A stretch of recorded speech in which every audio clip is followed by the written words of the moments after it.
Have you ever wondered what matter really is beyond the solid, liquid, and gas we meet every day? Imagine a world where atoms move like a single wave, or where they freeze not from cold, but from quantum precision. In labs across the planet, scientists have coaxed matter into strange, exotic states. Plasmas hotter than the sun, condensates colder than space itself, and materials that defy the rules written in every textbook you've ever seen. Each one reveals a hidden version of reality, built from the same particles, obeying the same laws, but behaving in ways that seem impossible. If that kind of quiet curiosity feels like home, a light tap on like and subscribe helps others find this journey too. Settle in, and let's explore how matter becomes truly strange. What is a solid? It sounds simple. A solid keeps its shape. It doesn't flow, and it doesn't squash unless you push hard. A rock, a chair, a spoon. That picture works for daily life, yet even this basic idea starts to blur when you look closer. School teaches three states: solid, liquid, gas. Solids hold shape and volume. Their atoms sit in a regular pattern called a lattice. They can vibrate, but don't trade places. Liquids keep a steady volume but take the shape of their container. Their particles stay close, yet slide around one another, so they flow. Gases spread out and fill any space. Their particles are far apart and move freely. That little chart is useful. Ice is solid, water is liquid, steam is gas. It explains cooking, weather, and simple experiments. But nature is broader than a classroom diagram. Even inside the group we call solids, order is not guaranteed. Some materials, like glass and obsidian, are amorphous. Amorphous means there's no long-range pattern in how atoms line up. At the atomic scale, these materials look like a liquid that has been stopped in place, crowded and disordered, but stiff. They behave as solids at room temperature, yet their lack of a repeating structure gives them unusual traits. They can look clear, break in sharp edges, and show different responses to heat and stress compared with crystals such as salt or quartz. So solid is often a description of behavior, how a substance responds to forces more than a strict category with clean walls. Time also matters. Pitch, a tar-like material, seems solid if you tap it. Leave it alone long enough, and it flows. That flow is incredibly slow, but it exists. The idea is uncomfortable because it asks us to judge matter not just by what it is, but by how fast it changes. Wait long enough, and a solid can creep. The borders between other states blur too. The line between liquid and gas vanishes at high temperature and pressure. Past a certain point, a substance becomes supercritical. It can move through space like a gas while dissolving things like a liquid. Carbon dioxide is a common example in industry. Supercritical CO2 can extract flavors and oils without using traditional solvents. In that region of the phase diagram, our tidy labels don't separate neatly. Properties blend in a continuous way. If you push conditions further, much colder, much hotter, far denser, or under strong fields, new phases show up. Plasmas are one of them. A plasma is a gas where atoms have been stripped of some electrons, so you get a mix of ions and free electrons. It conducts electricity and responds strongly to magnetic fields. Plasmas glow in neon signs and fluorescent lamps, flash in lightning, and dominate the Sunday. People sometimes call plasma the fourth state, but there are many more states if you count how structure and motion can organize. Many materials reveal surprises under pressure or in strong magnetic or electric fields. Some rearrange their internal pattern. Others change how they conduct heat or carry electric current. These changes are not random. They follow rules set by how particles interact and how much energy is in the system. Temperature and pressure are the main tools we use to move from one region to another. Add heat, remove heat, compress or release, and a substance may switch phase. In quantum systems or in extremes, those rules can bend into behaviors that are not obvious from everyday experience. It helps to focus on phase transitions, the turning points, melting, freezing, boiling, condensing. These are times when structure changes and properties switch. At a transition, small motions add up. Bonds break or form. Vibrations change. What was brittle can become slippery. What was fluid can settle into a pattern. You see a small version of this when your breath fogs on a cold morning. Invisible water vapor becomes tiny liquid droplets and then fades again as they evaporate. A familiar puff, yet it marks a real change in state. The common three states are the surface layer of a wider map.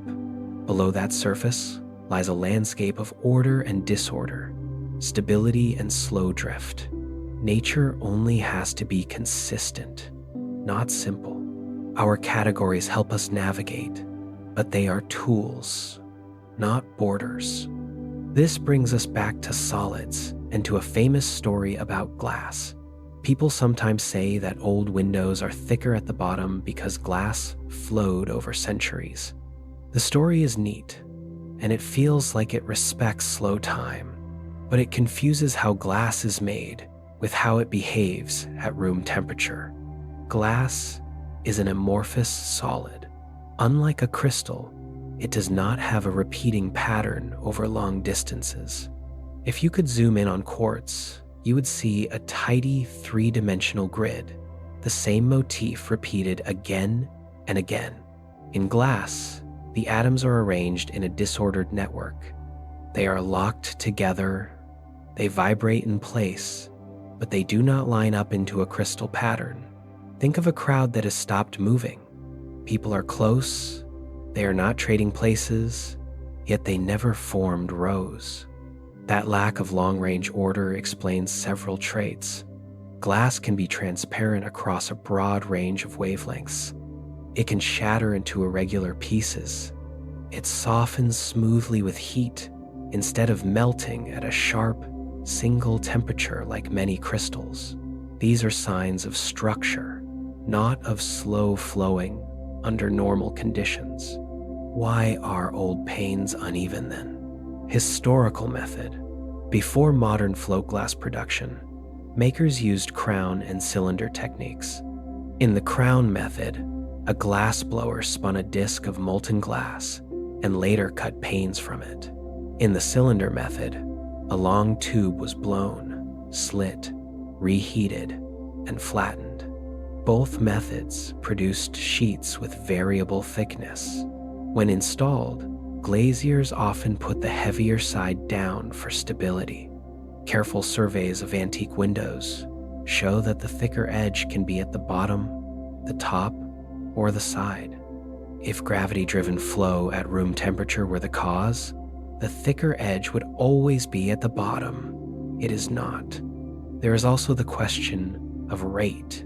To see a measurable sag in window glass at room temperature would require a timescale longer than human history by a wide margin. The viscosity, the measure of resistance to flow, is so high that, for practical purposes, glass does not flow at ambient conditions. Yet the myth persists because there is a grain of truth, and that truth lives at high temperature. When glass is formed, it behaves like a very viscous liquid. At thousands of degrees, it can be gathered, blown, stretched, and molded. As it cools, its molecules move less. Instead of a sudden freeze, motion slows until, effectively, it stops. The solid you get is glassy, stiff, but still lacking the repeating pattern of a crystal. This slow settling into rigidity is called the glass transition. A transition is a change, but this one is not a sharp on-off switch. In many crystalline materials, melting or freezing happens at a clear temperature. Cross that line and structure changes abruptly. In glass-forming materials, the changes spread out. As you lower the temperature, molecular motion becomes sluggish, then so slow that on human timescales, it is as if the structure has locked. There is no single instant where it snaps into order. It is a gradual fall into stillness. Because the glass transition is gradual, different cooling histories produce different internal states. Two pieces of the same composition can differ in internal stress, toughness, and optical quality depending on how they were cooled and annealed. This is why careful heat treatment matters in making lenses, screens, and high-strength glass. The pitch story sits next to the glass story but shows a different point. Pitch looks solid. Strike it, and it can shatter. Leave it be, and it will eventually drip. The key is viscosity again. Pitch at room temperature has an enormous viscosity, much higher than water, oil, or even honey at ordinary conditions, yet not infinite. Under its own weight, over many years, it deforms and flows. A long-running test made this clear in a way anyone can understand. At the University of Queensland, a sample of pitch was poured into a funnel and left to settle.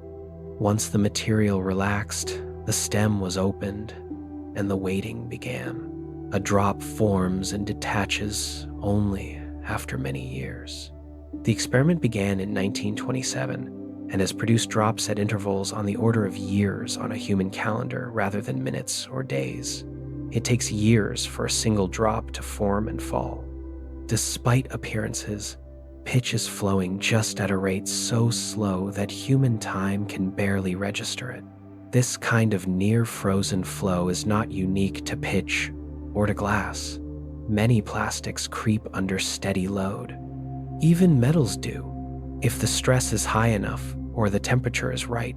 Think of a hot turbine blade that slowly deforms after many hours of use. These materials don't fit neatly in our old boxes.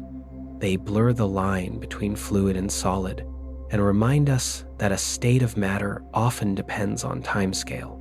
Over seconds, something looks rigid. Over years, it can move.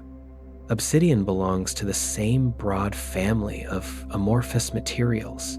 It forms when lava cools so fast that atoms don't have time to form crystals. The result is a glossy black volcanic glass with a conchoidal fracture, smooth, curved surfaces that break into razor edges. It feels solid because it is solid at room conditions, yet its internal order never fully formed. Nature can skip the crystal step when the cooling clock runs fast. These cases challenge our instincts. We judge with touch and sight. If something clinks when tapped or shatters when dropped, we label it solid. At the atomic scale, those tests are not the rules. Atoms follow energy and motion. They arrange in patterns when they can, and they lock into disorder when cooling traps them. When the rules land between a crystal and a liquid, we get an amorphous solid, neither, and a bit of both. There is a quiet elegance in that in-between state.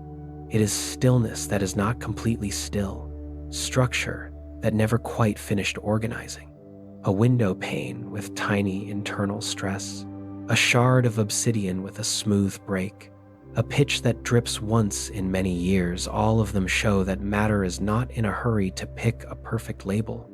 Calling glass a stubborn liquid misses the point. A better view is to see it as its own kind of order, not a failure to crystallize, but a network that accepts disorder as part of its nature.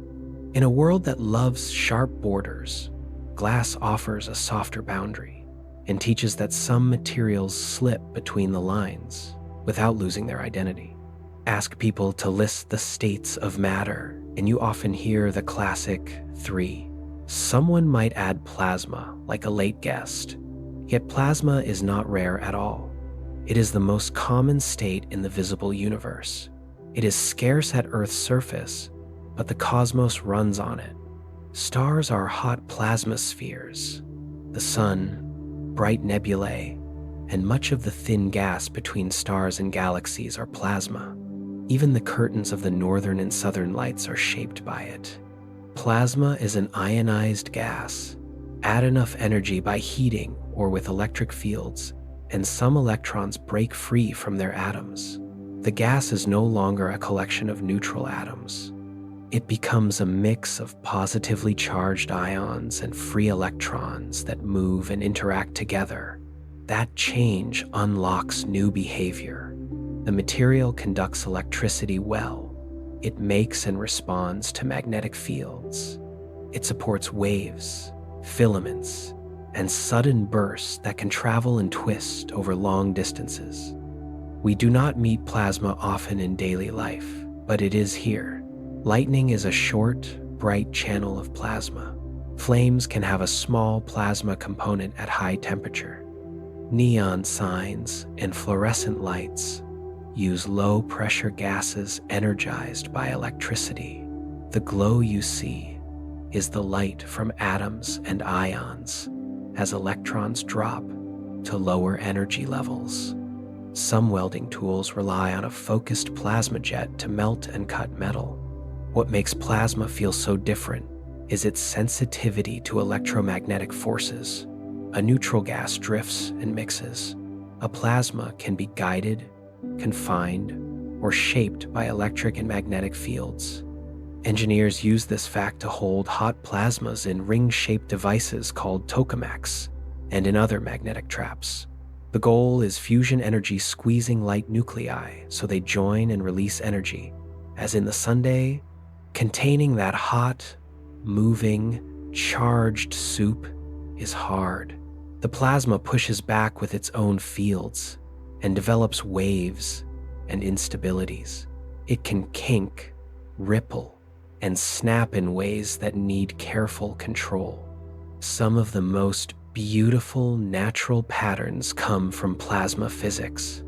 The aurora begins with the solar wind, a stream of plasma from the sundae. Earth's magnetic field guides some of those charged particles toward the poles. High in the atmosphere, they transfer energy to atoms and molecules. Oxygen gives green light at about 150 kilometers up and deep red, higher still. Nitrogen and ionized nitrogen produce blues and purples. The result is a sky of moving arcs and veils, evidence that we live inside a magnetic shield that steers plasma every day. Plasma also drives solar activity. Solar flares and coronal mass ejections are sudden releases of magnetic energy and material. A key process is magnetic reconnection, where field lines break and reconnect, converting magnetic energy into heat and motion. When large ejections reach Earth, they can disturb satellites and power grids, and also spark bright auroras. The sun's outer atmosphere, the corona, reaches temperatures of millions of degrees, much hotter than the visible surface below. How the corona gets so hot remains an active puzzle. Many ideas point back to plasma, tiny flares too small to see, waves that dump energy into the corona, and reconnection that heats plasma on many scales. Beyond our system, plasmas fill interstellar and intergalactic space. Radio jets from black hole regions carve plasma beams across thousands of light years. Shock fronts and supernova remnants accelerate particles to near light speed. In these places, plasma is not just common, it sets the rules for how matter moves and how energy spreads. Plasma is useful, too. Industry uses plasma cutting for fast, precise work on steel. Spacecraft can use plasma thrusters that push ions out the back to create gentle, efficient thrust for deep space travel. In medicine and manufacturing, cold plasmas can sterilize surfaces or change how materials bond, all without soaking them in harsh chemicals. In each case, turning a gas into plasma changes what is possible.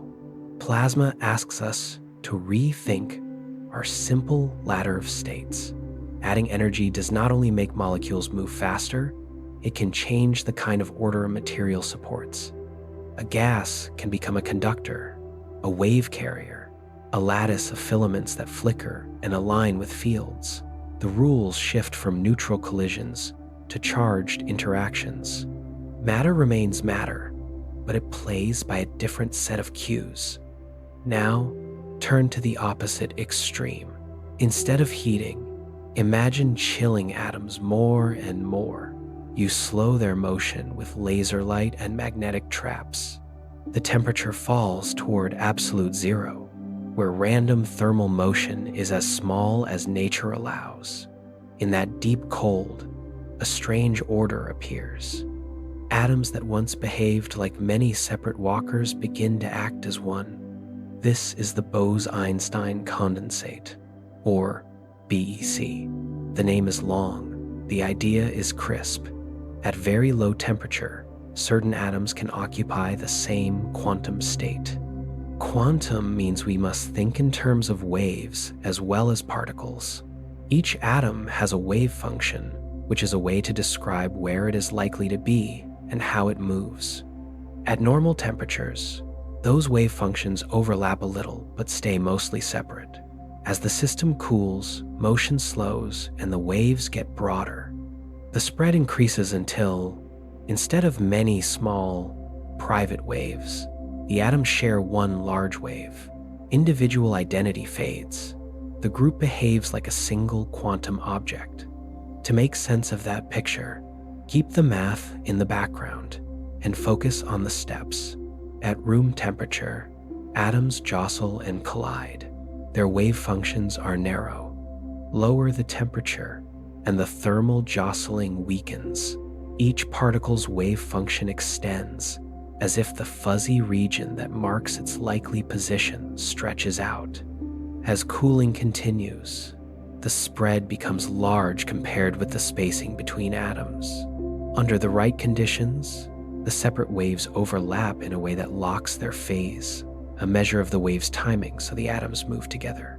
That lock is the condensate. What you can do with a BEC is equally striking. Because the atoms share one wave, the fluid can flow without friction in special settings, a behavior called superfluidity. It can creep along walls and through tiny channels without losing energy to ordinary drag.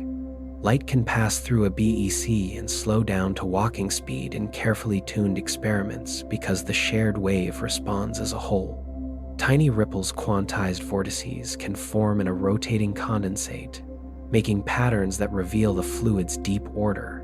Making a condensate is hard, and it happens in very controlled spaces, vacuum chambers with extreme cooling and precise lasers. Yet, the lesson reaches beyond the lab. Matter can become more solid, in one sense more coherent, more locked together by getting colder, not by getting harder. The path to this order is not pressure or a lattice. It is a wave joining other waves until they act as one. To take the first step into this cold world, picture the last bit of heat being stripped away. Gas atoms sit in a trap of light, lasers tuned just below an atomic transition pull on moving atoms, slowing them. Magnetic fields hold the cloud in place. Each stage trims energy. The cloud dims in the camera. The temperature falls into billionths of a degree above absolute zero. At that point, the classical picture cracks, and the quantum picture takes over. The key idea is that lower temperature means less random motion. With less motion, the wavelength associated with each atom the de Broglie wavelength grows. You do not see a visible wave, but the math tracks the wave-like side of the atom's nature. As the wavelength grows, neighboring atoms' waves begin to overlap. In most systems at higher temperature, those overlaps shift and slip without building a stable pattern. In a condensate, the overlaps line up, and the system prefers a single, shared quantum state. From many, one. This shift is not a trick of words. It has measurable signs. The momentum distribution of the atoms sharpens. Interference patterns appear when two condensate clouds are released and cross, much like light waves from two slits. The whole behaves like a single matter wave with a well-defined phase across the sample. With that shared phase, the atoms respond to pushes and pulls in lockstep. This coherence is fragile if you add heat or disturb the trap, but while it lasts, it shows a kind of order unlike the order of a crystal. Seen alongside plasmas and amorphous solids, a condensate rounds out a wider view. Matter is not only about hardness or flow, it is also about how particles share information and motion. Sometimes the rules are set by charges and fields in the way a plasma holds structure in its glow. Sometimes the rules are set by frozen disorder, as in glass. And sometimes the rules are set by wave unity, as in a BEC. Each case is a different compromise among energy, motion, and interaction. The path to a condensate is a path of cooling and control. It begins with a normal gas, thins out its energy, and invites the atoms to adopt a common rhythm. That rhythm is the shared phase. When it locks, the crowd becomes a choir. The final steps happen when the temperature is so low that the thermal jostling no longer breaks the pattern. At that point, the many wave functions begin to spread out. Here's the key twist. Some particles are bosons, named after Satyendra Nath Bose. Bosons are allowed to share a quantum state. They do not follow the Pauli exclusion principle, the rule that keeps certain particles from occupying the same state. Fermions, like electrons, protons, and neutrons, do follow that rule and resist piling up in one place. Bosons are the sociable ones. When the temperature drops and their wave functions spread, they can overlap without complaint. Lower the temperature far enough, and a large number of bosons can settle into one and the same quantum state. At that point, the system does not act like many separate atoms that just happen to be close. It behaves as if it were one unified object. The particles become indistinguishable in practice. The system's behavior is described by a single wave function that covers the whole cloud. This is the Bose-Einstein condensate, a state first predicted in the 1920 seconds by Bose and Albert Einstein. The idea sat in theory for decades because the technology to reach such low temperatures and gentle control did not exist. The math was clear. The experimental path was not. That changed in the mid-1990 seconds. Using carefully tuned lasers and magnetic traps, researchers cooled a cloud of rubidium atoms to a few billionths of a degree above absolute zero. At those temperatures, random motion becomes tiny, and the atomic waves spread wide. The team saw a sharp change in the momentum distribution, a signature that many atoms had fallen into the same quantum state. The condensate was no longer a thought experiment. It was a real, measurable state of matter. In a condensate, individual motion fades and collective motion takes over. Push one region, and the response appears across the whole sample. The system's phase, the timing of its quantum wave, stays aligned over large distances. That coherence leads to unusual effects. A condensate can show superfluid behavior, meaning it flows without friction in the right conditions. It can move through narrow channels that would stop an ordinary fluid. It does not fit the simple categories we use for solids, liquids, or gases. It behaves according to quantum rules, scaled up to macroscopic size. BECs let scientists study quantum effects in clouds of many atoms rather than in single particles. Interference, tunneling, and long-range coherence, usually topics from small-scale physics, become visible in the lab. In one well-known demonstration, two condensates were allowed to expand and overlap. The density pattern showed clean, repeating bright and dark bands. Those bands were not made by light. They were made by atoms, acting as waves. The pattern was direct evidence that matter waves can interfere, just like water waves or laser beams. Reaching a condensate is not as simple as making something cold in a freezer. The required temperatures are near absolute zero, roughly 273.15 degrees Celsius. Scientists begin with laser cooling, where atoms absorb and re-emit photons tuned slightly below an atomic transition. Because absorption happens for atoms moving toward the light, the process saps kinetic energy and slows them down. Then comes evaporative cooling in a magnetic or optical trap. The most energetic atoms are allowed to escape, and the remainder re-equilibrate at a lower temperature. Step by step, the cloud loses heat until the conditions for condensation are met. The result is delicate. Heat, stray light, or vibrations can disturb the shared phase and break the condensate apart. While it is stable, the system functions as a single quantum object with a measurable size. Researchers can shape it with light, split it, recombine it, and time its response. Because the phase is well defined across the cloud, measurements can be very precise. The condensate becomes a tool, not just a curiosity. The broader idea is simple. As energy drains away and motion slows, the order of a new kind appears. It is not the order of atoms locking into a crystal lattice. It is the order of many waves lining up. When that happens, individuality in motion is replaced by a common rhythm. The system trades random movement for coherence. The change is reversible if you add heat, but while it lasts, it reveals how quantum rules can govern a large, visible sample.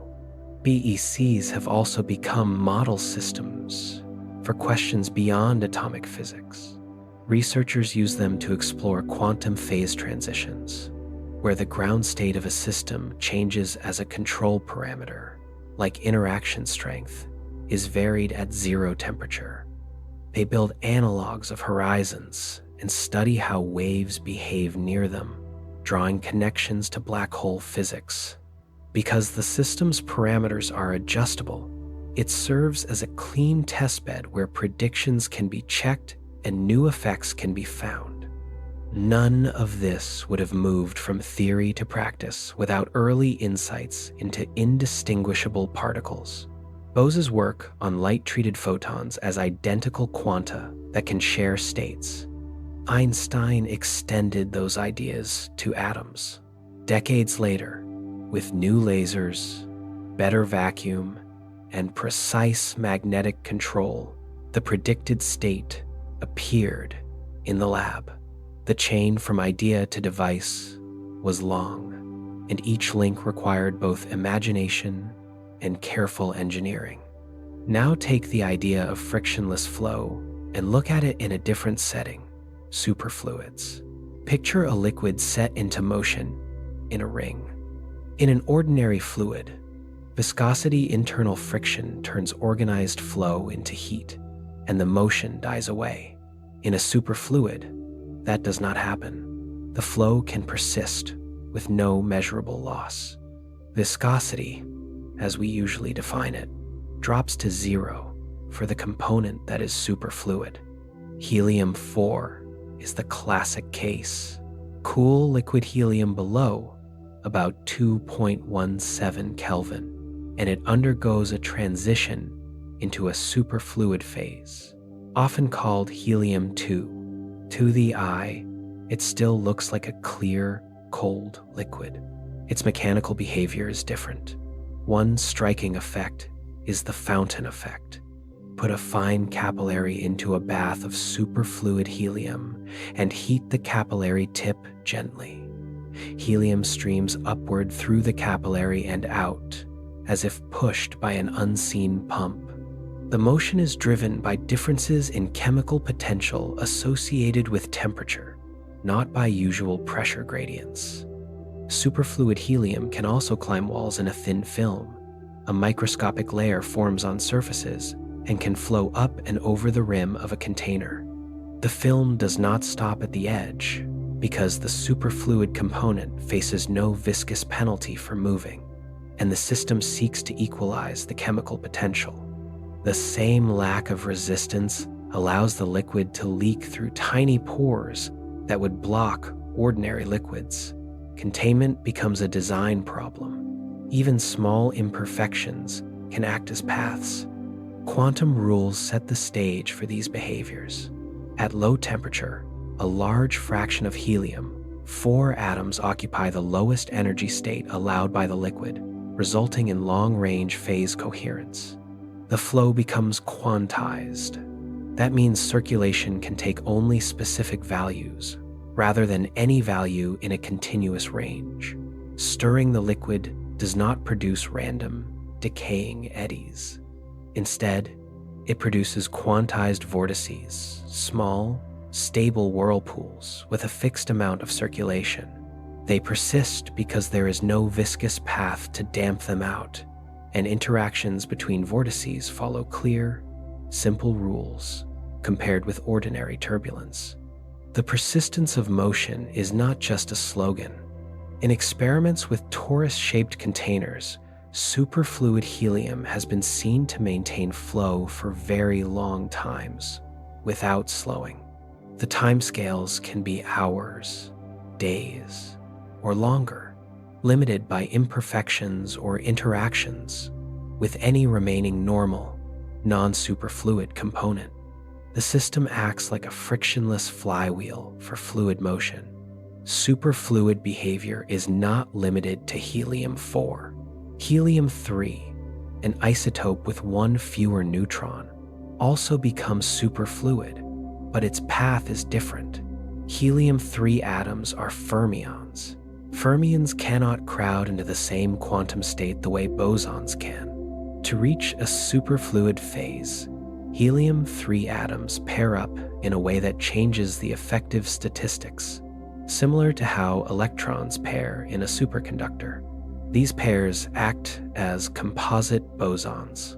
The transition occurs at even lower temperatures, fractions of a Kelvin, and the resulting superfluid has multiple phases with distinct internal structures and properties.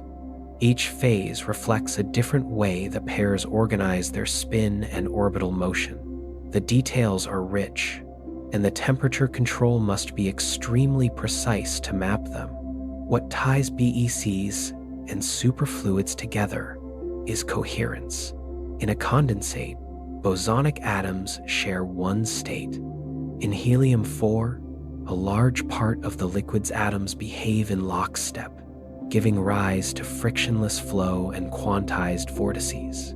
In helium-3, pairing creates the conditions for superfluidity, even though the atoms are fermions. In each case, a macroscopic quantum order emerges when thermal motion is reduced enough for quantum statistics to dominate. The experimental tools that make these studies possible are precise and layered. Laser cooling takes advantage of momentum exchange between photons and atoms, trimming motion in controlled directions. Magnetic and optical traps confine the atoms without touching them. Evaporative cooling chooses the hottest atoms to remove and lets the rest settle at a lower temperature. For helium, reaching the needed temperatures relies on cryogenic methods, such as pumping on liquid helium to lower its boiling point, using dilution refrigerators for ultra-low temperatures, and designing containers that minimize heat leaks. The measurements are equally careful. Time-of-flight images capture the momentum distribution of atoms released from a trap.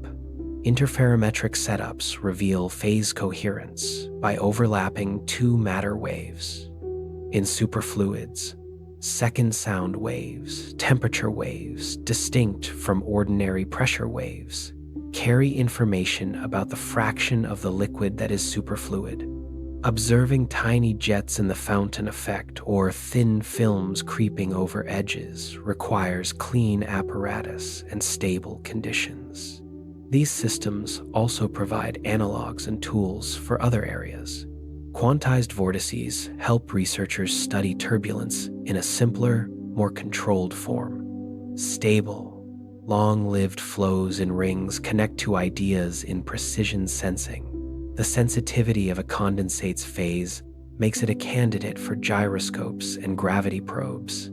In helium-3, the detailed structure of the superfluid phases offers a window into symmetry breaking and topological order, themes that appear across modern physics. What stands out is how far the basic idea goes. Change the temperature, adjust the interactions, and matter shifts into new regimes with new rules. A gas of bosons becomes a single coherent wave. A liquid of helium-4 moves without friction and supports vortices that never smear out. An isotope of helium pairs up and builds a more complex superfluid with several distinct phases. Each step keeps to the same core laws while revealing different patterns those laws can support. Returning to the image of a liquid in a bowl, an ordinary fluid spreads and settles. A superfluid can climb and escape through films or pores, not because it ignores gravity, but because its allowed motions and energy landscape are different. The lack of viscosity and the presence of quantized flow change what is stable and what is not. The effects are subtle in appearance, but strong in principle. Helium-4 shows the classic version of this physics near 2.17 K. Helium-3 shows a different route at much lower temperatures, where pairing and internal symmetry matter. In both cases, the behaviors are testable and repeatable, not magic tricks. They are the macroscopic footprints of quantum statistics and coherence, made visible when thermal noise is pushed down far enough. While superfluidity in helium-4 arrives because bosons can share a state directly, helium-3 must build pairs before that shared behavior can emerge. That need for pairing shifts the critical temperature downward and makes the phase diagram more intricate, with distinct phases that respond to fields and motion in their own characteristic ways. It has multiple phases, each with its own internal structure and behavior. It's as if helium-3 decided that one form of superfluid just wasn't enough. Superfluids are surprising, but there is a step that sounds even stranger: supersolids. A supersolid combines two traits that seem incompatible. It has the repeating structure of a solid atoms arranged in a regular lattice, while also showing frictionless flow like a superfluid. It keeps shape and, in the right way, it flows. For many years, this idea was debated. Early hints in helium drew attention, but the data were hard to read and arguments went back and forth. Clearer evidence arrived in the 21st century with ultra-cold atoms and precise controls. In one line of experiments, physicists trapped a cloud of very cold atoms and used lasers to tune how the atoms interact. Under those settings, the atoms formed a standing pattern of higher and lower density, like a crystal. At the same time, the cloud kept a single quantum phase across the pattern, a sign of coherent flow. The system knew about the grid while still moving in a way that did not cost energy to internal friction. The atoms did not march out of place. The flow was through the shared wave that linked them. This behavior comes from quantum mechanics plus interaction strength. The waves linked to each atom overlap and interfere. The overlap can lock in a periodic density pattern while keeping the phase ordered across the sample. That gives both rigidity and flow in one state. Language struggles here because our usual labels split solid and fluid into separate bins. At low temperatures and with the right interactions, matter can bridge those bins without breaking the basic rules. The lesson is broader than one system. Superfluids and supersolids show that what matter does depends on conditions. The same atoms that bounce freely at room temperature can act together when cooled and confined. The same helium that fills a party balloon can, under special conditions, stream without loss or settle into patterns with quantum order. These behaviors are not just curiosities. Understanding superfluid flow helps with cryogenic design and precision sensors. Long-lived coherence matters for quantum devices, where keeping a stable phase is key. Supersolids, a newer frontier, may reveal fresh kinds of collective order and point toward materials that couple stiffness and flow in useful ways. Even without an immediate device in mind, these states hold attention because they show quiet motion with rules that are clear and testable. A system can keep its place and still move through the shared wave that binds it. That picture may feel unusual, but it fits the data and the math. It tells us that solid and fluid are not always opposites. Under the right limits, they can be partners. Now wind the clock far back, far beyond stars or even atoms. In the first few microseconds after the Big Bang, the universe was hot and dense beyond anything we touch today. Under those conditions, the matter we know could not hold together. Instead of protons and neutrons, there was a short-lived state called quark-gluon plasma. To reach that idea, zoom inside ordinary matter. Protons and neutrons sit in the nucleus of an atom. Each one is made of quarks bound by the strong force. The strong force is carried by gluons. At normal energies, quarks and gluons are confined. They do not roam free. The binding is tight, like a net that pulls harder the more you stretch it. Heat the system to trillions of degrees, and the picture changes. At those extreme energies, the force is screened, and the quarks and gluons move independently. The bound states melt into a hot, dense fluid of quarks and gluons. That fluid is the quark-gluon plasma. You might guess that such a high-energy soup would behave like a thin, chaotic gas. Measurements show the opposite. Quark-gluon plasma flows like a near-perfect liquid with very low viscosity. It expands smoothly and carries collective motion across the tiny drop formed in a collision. In some comparisons, it outperforms superfluids in the cold by coming closer to the lower bound on viscosity set by theory. The hottest stuff we can make turns out to be one of the smoothest flowing. Creating this plasma on Earth takes heavy ion colliders. At places like the Relativistic Heavy Ion Collider in New York and the Large Hadron Collider at CERN, heavy nuclei gold or lead are accelerated to near light speed and smashed together. In the instant of overlap, energy density spikes. For a fraction of a trillionth of a second, the nuclei melt and form a tiny droplet of quark-gluon plasma.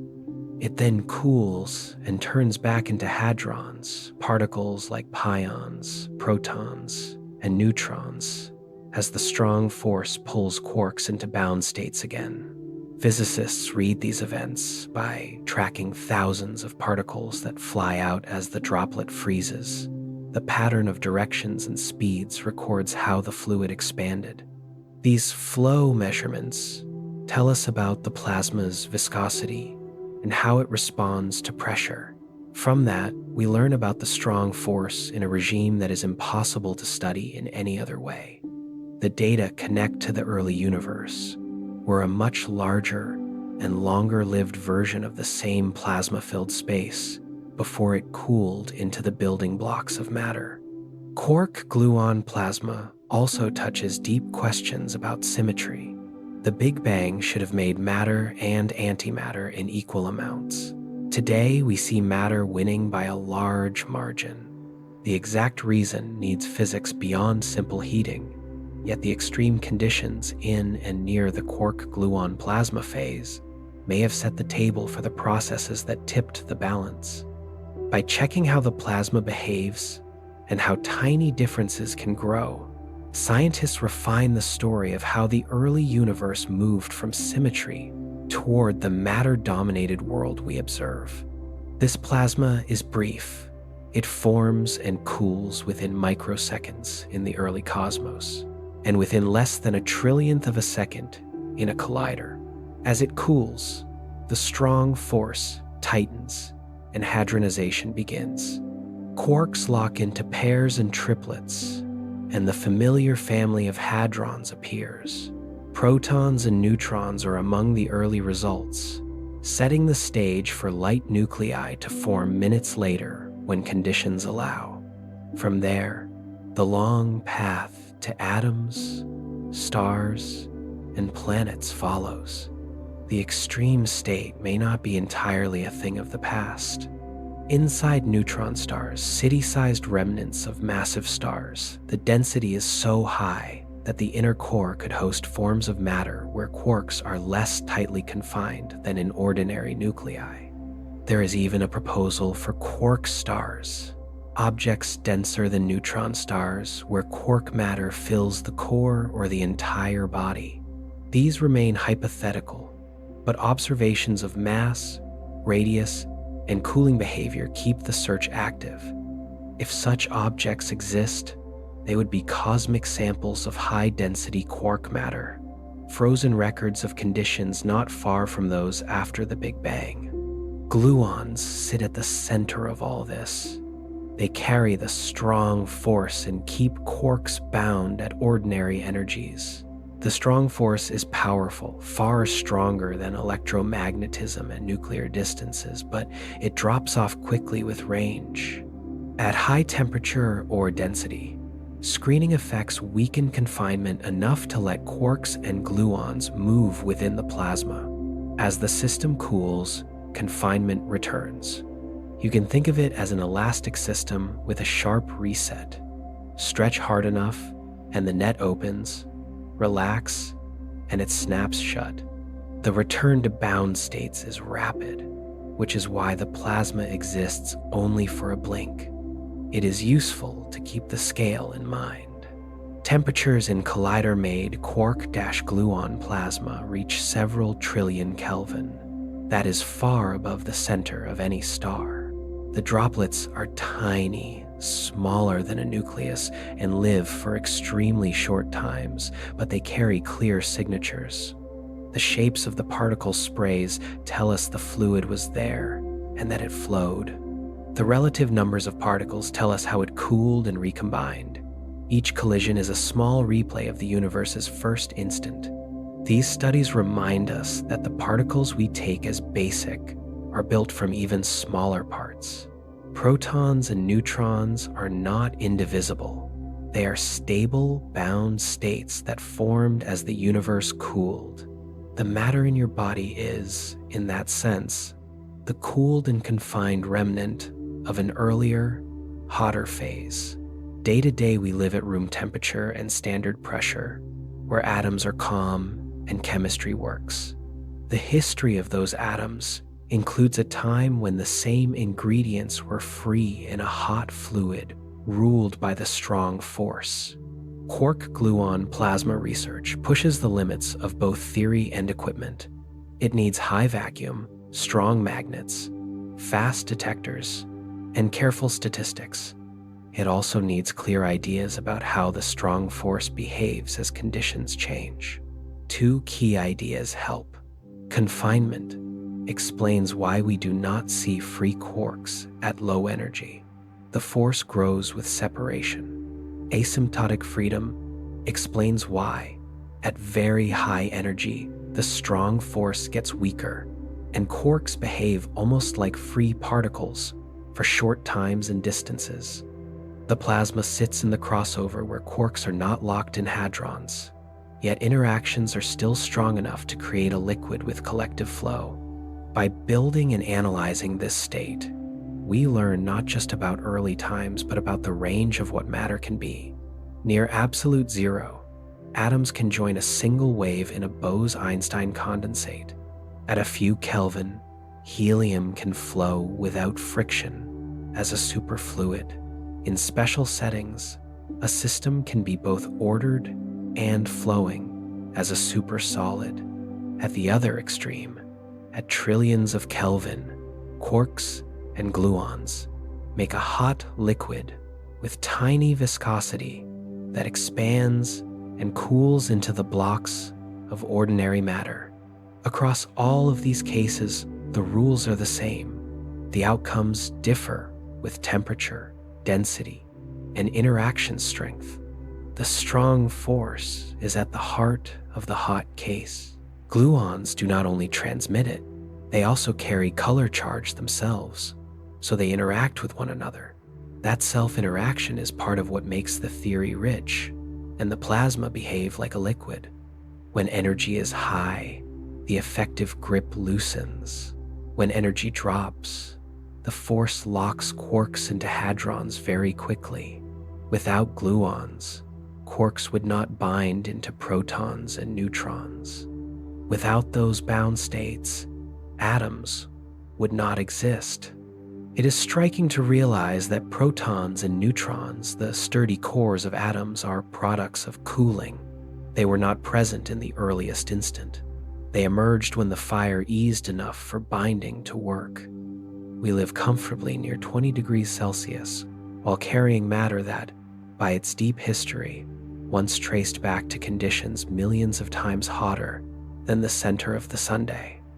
The everyday world is quiet only because the early heat faded and the strong force did its binding when the universe allowed it. Quark-gluon plasma is brief, hidden inside collider events and invisible to the eye. Yet its role is huge. It holds clues to how the early universe cooled and organized, how raw energy condensed into particles, and how a hot, uniform state gave way to structure. It is the nearest portrait we have of the cosmos before protons and atoms could exist, a moment when everything was free, fast, and extremely hot, waiting to become something more.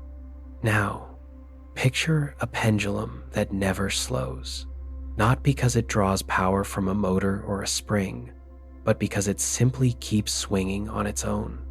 That sounds like a violation of basic physics, the kind of perpetual motion that does not exist. In quantum physics, though, there is a close cousin to that idea: time crystals. The name suggests science fiction, but they are real phases of matter with unusual order. A normal crystal repeats in space. Its atoms form a pattern that tiles a lattice again and again. When a crystal sits in its lowest energy, or ground state, nothing changes in time. The pattern is fixed. A time crystal repeats in time. Its internal state cycles with a steady beat. Even when it is as low in energy as it can be, the system shifts between configurations in a regular rhythm. The system ticks without using energy the way a machine does. The idea was proposed in 2012 by Frank Wilczek. The question was simple to ask and hard to judge. Could a quantum system show periodic behavior in time, the way a crystal shows periodicity in space? Physicists worried about energy conservation. The proposal was not a plan to make energy from nothing. It was a claim that, under the right conditions, a system could have a stable motion built into its lowest energy behavior. The motion would be protected by symmetry, and by the details of the interactions, not powered like a motor. For a few years, the idea lived mostly on paper. Then, experiments began to find a concrete version called a discrete time crystal.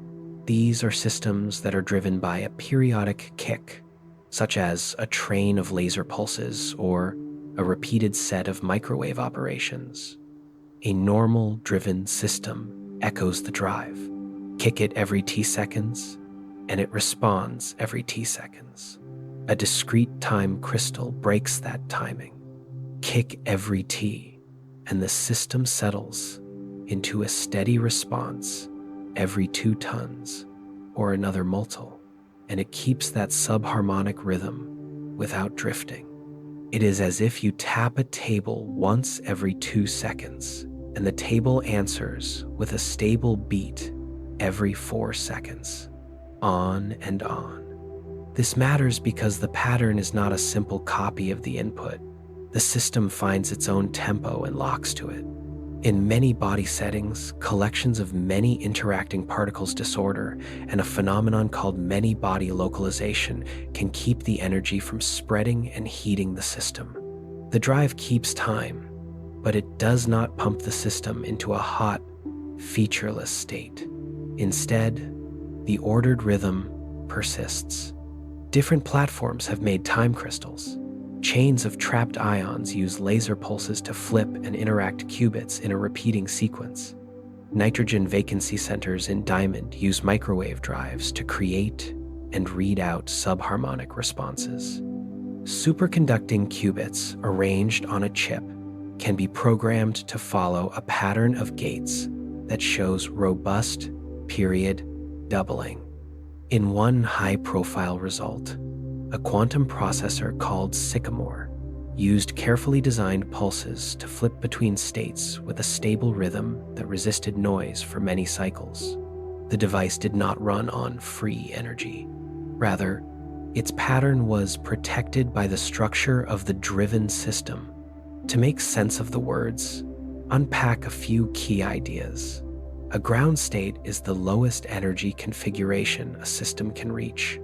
In a time crystal, we talk about a Floquet ground state, meaning the steady pattern of a periodically driven system.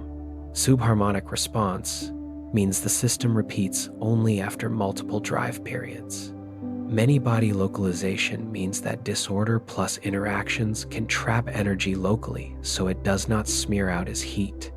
Put these together, and you can build a driven, many-body system that cycles in time in a stable way.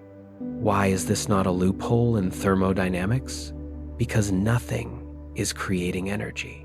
The drive sets the timing, and the system structure chooses a rhythm that is stable to small imperfections. The motion is internal and rhythmic, a protected change of state that repeats. It is not a wheel that turns to do work. It is a pattern that persists, because the system cannot easily move to other patterns. Time crystals are young as a field, but potential uses are visible. A stable, repeating pattern can help in keeping time, reducing certain kinds of noise, or storing quantum information in forms that resist decoherence. Periodic order in time could act as a reference the same way a spatial crystal provides a clean template for electrons. Even if practical devices are far away, the concept widens how we think about order. Stillness is not the only kind of stability. A rhythm can be stable too. The contrast with other exotic phases helps. A superfluid shows motion without friction through space. Its flow can persist. A time crystal shows motion in time without decay of the pattern. Its beat can persist. One is about how a fluid moves. The other is about how a state cycles. Both rely on quantum coherence and on limits where disorder and noise do not easily destroy the order.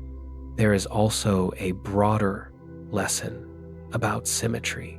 Ordinary crystals break continuous translation symmetry in space. Slide by a tiny amount and the pattern does not match, but slide by a lattice spacing and it lines up. Time crystals break time translation's symmetry of the drive. Shift by one drive period and the state does not match, but shift by 2 periods or more and it does. Breaking symmetry often creates new modes, collective motions like the vibrations in a solid. In driven systems, time symmetry breaking can create robust cycles that are easy to read and hard to scramble, which is useful both for basic science and for devices that need steady references. Making these systems work demands careful engineering. Trapped ions need ultra-high vacuum, stable lasers, and precise timing. Superconducting qubits need cryogenic temperatures, clean fabrication, and low noise control electronics. Imperfections cannot be eliminated, but the hallmark of a time crystal is that the subharmonic signal remains stable across many cycles despite those imperfections. When the pattern holds up, as the system size grows or as small changes are made, researchers gain confidence that they are seeing a true phase, not a transient trick.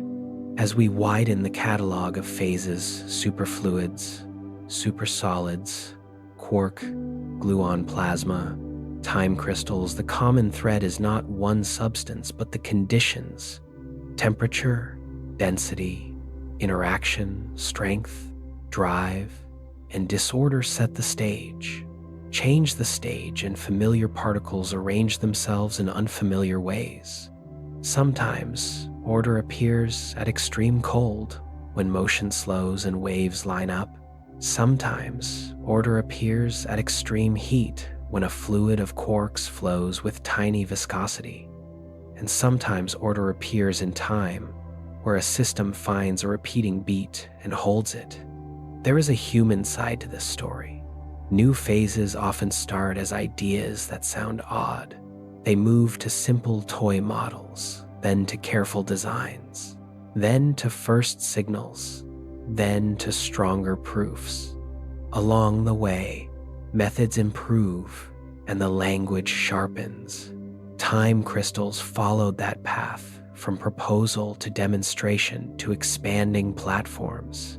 The pattern will likely repeat as researchers test how robust these cycles can be and whether they can be braided with other kinds of order. Even if time crystals never leave the lab, they have already shifted the way we think about equilibrium and motion. A ground state can be dynamic under periodic driving. Order does not have to be a static pattern in space. It can be a steady rhythm in time. That point matters in an era when quantum systems are being built, tuned, and used as tools. The ideas also connect back to the earliest times. The young universe expanded and cooled, and in doing so, it passed through phases with different symmetries. Patterns in the cosmic microwave background and in the distribution of galaxies reflect how those phases left their marks. While a time crystal is a laboratory construct, it reminds us that symmetry and its breaking can organize behavior across scales, from qubits on a chip to fields in the sky. None of this overturns the rules of physics. It deepens them. Motion can be stable. Change can be ordered. A state can remember a beat the way a crystal remembers a spacing. These are not loopholes. They are options that the laws allow when conditions line up. Time crystals do not let you travel in time, and you will not find them in rocks. They are patterns of evolution in carefully prepared quantum systems. Their value is in what they reveal. Another way matter can arrange itself, another route to stability, another handle for controlling quantum information. They are examples of how listening closely to a system, nudging it, measuring it, and learning its rhythm can uncover order where we did not expect it. And now, from hidden rhythms to everyday puzzles, Consider the small riddle of a stubborn sauce. There's something delightfully mischievous about ketchup. You tip the bottle, give it a gentle shake, and nothing. Then, with a little more encouragement, it finally lets go and splatters across the plate in one wild blob. It isn't being stubborn for fun, even if it feels that way. Ketchup, along with toothpaste, slime, custard, yogurt, paint, and more, doesn't follow the neat rule that a liquid flows the same no matter how you push it.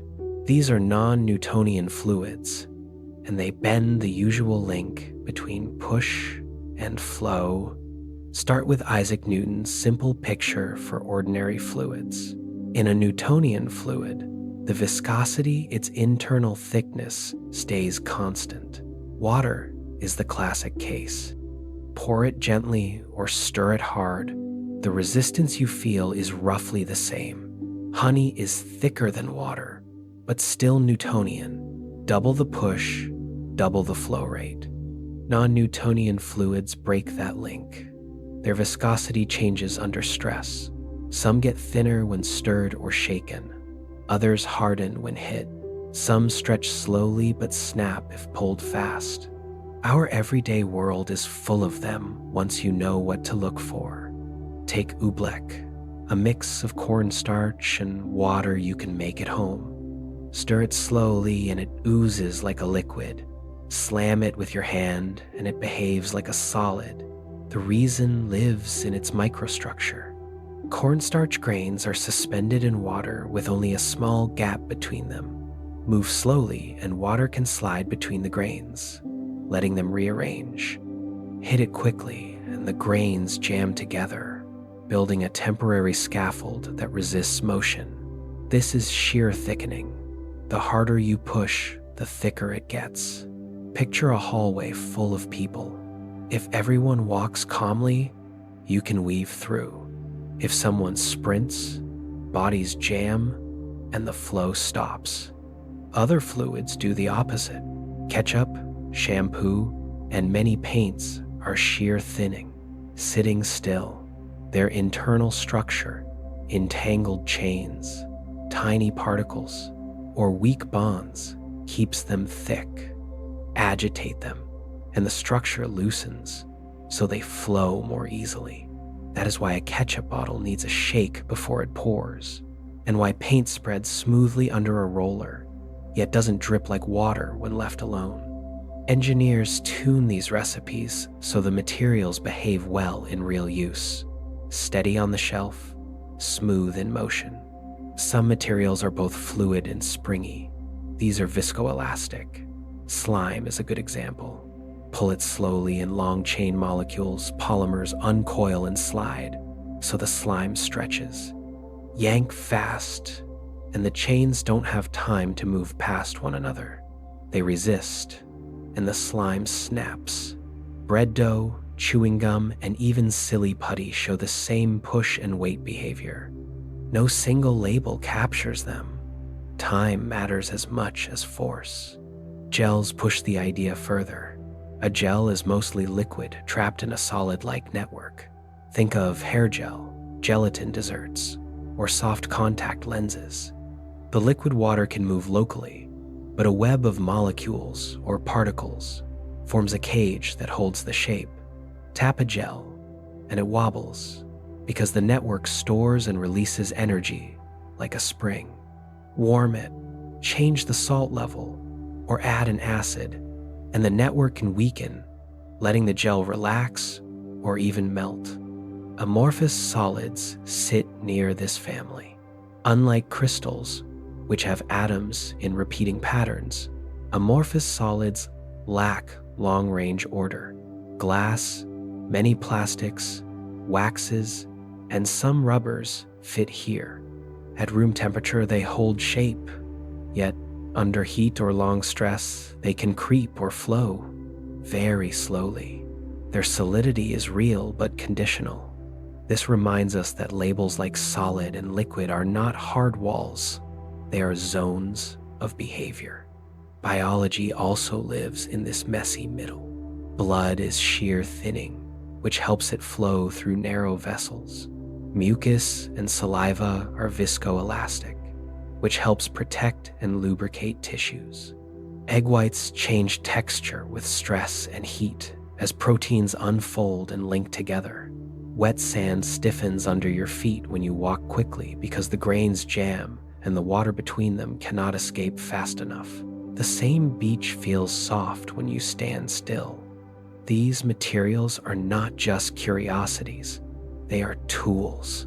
Body armor made from shear thickening fluids stays flexible in normal use but hardens on impact, spreading the force. Shock-absorbing foams and pads use viscoelastic designs to soak up energy. In factories, non-Newtonian paints and inks reduce spatter and improve finish. In food science, rheology, the study of flow and deformation, guides the feel of sauces, yogurts, and ice creams. In geophysics, it helps model landslides, mud flows, and the slow creep of glaciers. In medicine, it informs how drugs spread in gels and how blood moves through stents. The point that ties this together is simple. Behavior depends on structure and timescale. The same push can give different responses depending on how fast and how far you push, and on what the material looks like inside. Chains can untangle or jam, particles can line up or lock, bonds can break and reform. When a bottle of shampoo suddenly gushes, or when a bowl of oobleck fights your spoon, you are feeling microstructure in action. Now take a very different turn from squishy flows to shapes that don't care about stretching. Topology is a branch of math that tracks properties that survive smooth bending and twisting without cutting or gluing. A donut and a coffee mug are the same, topologically, because each has one hole, the donut's center and the mug's handle. Pinch, stretch, or reshape either one, and the count of holes doesn't change unless you tear it. That simple idea turns out to matter in quantum materials. In the 1,980 seconds, physicists explored electrons confined to move in a thin, flat layer at very low temperature under a strong magnetic field. The result was the quantum Hall effect. As they changed the field, the electrical conductance across the layer didn't slide smoothly. It jumped in precise steps, flat plateaus with values that were exact to many decimal places. Scratches, bumps, or impurities couldn't spoil those numbers. The system's behavior was pinned by a topological quantity, a number that counts how the electron states wrap around an abstract space defined by their motion in the field. You can ruffle the surface, but you can't get rid of the hole without tearing the fabric. That discovery opened the door to topological phases of matter states, defined not by local symmetry breaking like a magnet aligning spins or ice forming a lattice, but by global features of their quantum wave functions. One important family is topological insulators. In these materials, the interior, the bulk, resists current like an insulator, but the surface or edges conduct electricity very well.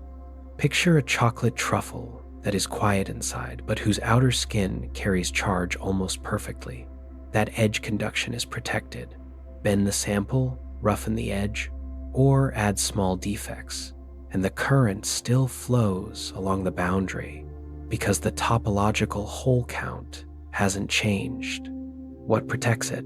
At the boundary between two regions with different topological character, say, a topological insulator and ordinary vacuum special electronic states must appear. These states are locked by the system's topology and, in many cases, by symmetries like time reversal symmetry. Electrons at the edge can move with little backscattering because common types of disorder can't flip their direction without also flipping other protected properties, like spin, which is hard under those conditions. The result is robust conduction that survives noise that would wreck an ordinary surface state. This robustness makes topological phases attractive for technology. In quantum computing, we want states that hold information while ignoring local noise. Topological protection offers a path to that goal. Certain systems are predicted to host exotic quasi-particles, emergent excitations that are not basic particles like electrons, but collective patterns of many particles moving together. These quasi-particles can have unusual statistics, meaning the rules for swapping their positions are different from those for ordinary bosons or fermions. In some proposals, moving them around one another can store quantum information in a way that is naturally protected from local errors. The road to those ideas runs through the quantum Hall effect. Under the right conditions, very clean samples, low temperature, and high magnetic field, the Hall effect becomes fractional. Instead of conductance steps at whole numbers, you see steps at fractions. This signals that the electrons are organizing into a new kind of quantum fluid with strong interactions. In that fluid, excitations carry a fraction of the electron's charge. They are not literal pieces of an electron. They are ripples in a sea of electrons that behave as if they carry, say, 1/3 of the usual charge. A helpful picture is the stadium wave. No single person runs around the seats, but the pattern moves as if a thing were traveling. In a fractional quantum Hall state, the pattern of many electrons moving together creates excitations that act like particles with fractional charge, and sometimes with exotic exchange rules. Because these features are topological, they are stable against small changes in the environment. You can dent the sample or add weak disorder, and the key numbers do not shift. Topological ideas also explain why some materials conduct only on their surfaces, even without a magnetic field. Spin-orbit coupling, an interaction that links an electron's spin to its motion, can make the band structure twist in a way that gives the bulk a hole count different from ordinary insulators. At the boundary, the mismatch forces the appearance of conducting surface bands that cross the energy gap. Those bands are helical. Electrons with opposite spins move in opposite directions, which suppresses backscattering from non-magnetic impurities. Again, the effect is not about local structure or a perfect crystal face. It is about global character encoded in the wave functions. Engineers are learning to stack and twist thin layers like graphene sheets at special magic angles to create flat electronic bands where interactions dominate. In some of these systems, insulating, superconducting, and topological behaviors appear in close reach of one another, tuned by electric fields and twist angles. That makes the lab a playground for phases once thought impossible outside extreme conditions. To keep the picture grounded, remember that a topological invariant is just a number that does not change under smooth deformations. In the quantum Hall effect, it is tied to how electrons' phases wind around as they move in the magnetic field. In topological insulators, it relates to how bands connect across the Brillouin zone, the map of allowed electron momenta in a crystal.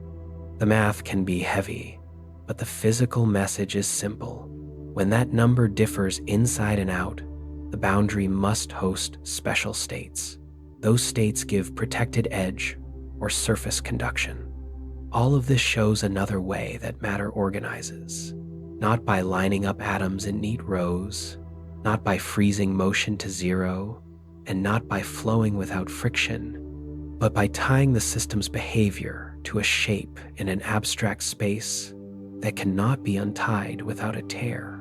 That kind of order is global and resilient. It does not care about small dents. It cares about wholes. The most mind-bending part is that these global features can create excitations with properties no single electron has. In certain fractional quantum Hall states, The effective carriers behave as pieces of charge smaller than an electron's. They are emergent, like the stadium wave. You cannot dig into one and find smaller particles. The fraction lives in the motion of the crowd. These quasi-particles can carry charges of 1/3 or an electron's charge, depending on the system. Even more surprising are the predictions and, in some platforms, signs of anyons, quasi-particles that can exist in two-dimensional systems and that are neither fermions nor bosons. Swap two fermions, like electrons, and the wave function picks up a minus sign. Swap two bosons, like photons, and it stays the same. Swap two anyons, and the wave function can acquire a phase that is neither 0 nor pi, or even change in a way that depends on the path you take around one another. This behavior is tied to the topology of the space the particles live in. In 2 dimensions, paths can wind and braid in ways that have no simple 3-dimensional counterpart, and that winding can store information in a form that small bumps and scratches cannot erase. That is the seed of topological quantum computing. Instead of keeping a qubit's state in the delicate orientation of a single particle, you would encode it in the braids of anyons' world lines, how their paths wrap around each other in time. Because a topological braid cannot be undone by a local poke, the information would be naturally protected against many small errors. You cannot see this protection with a microscope. Atoms do not line up into a telling pattern. The shape lives in the mathematics of the wave functions, in how they wind through abstract spaces that describe momentum and phase. Topological phases resist tidy placement in a table of materials. They ask for a different map, one that blends condensed matter physics, quantum mechanics, and geometry. Here, structure is defined less by where particles sit and more by how the system responds when you move them around, twist their phases, or push them around loops. In 3 dimensions, the story continues with new twists. Certain crystals host conducting states only on particular surfaces or lines. Magnetic materials can organize into skyremions, tiny whirlpools of spin that behave like particles and are protected by topology.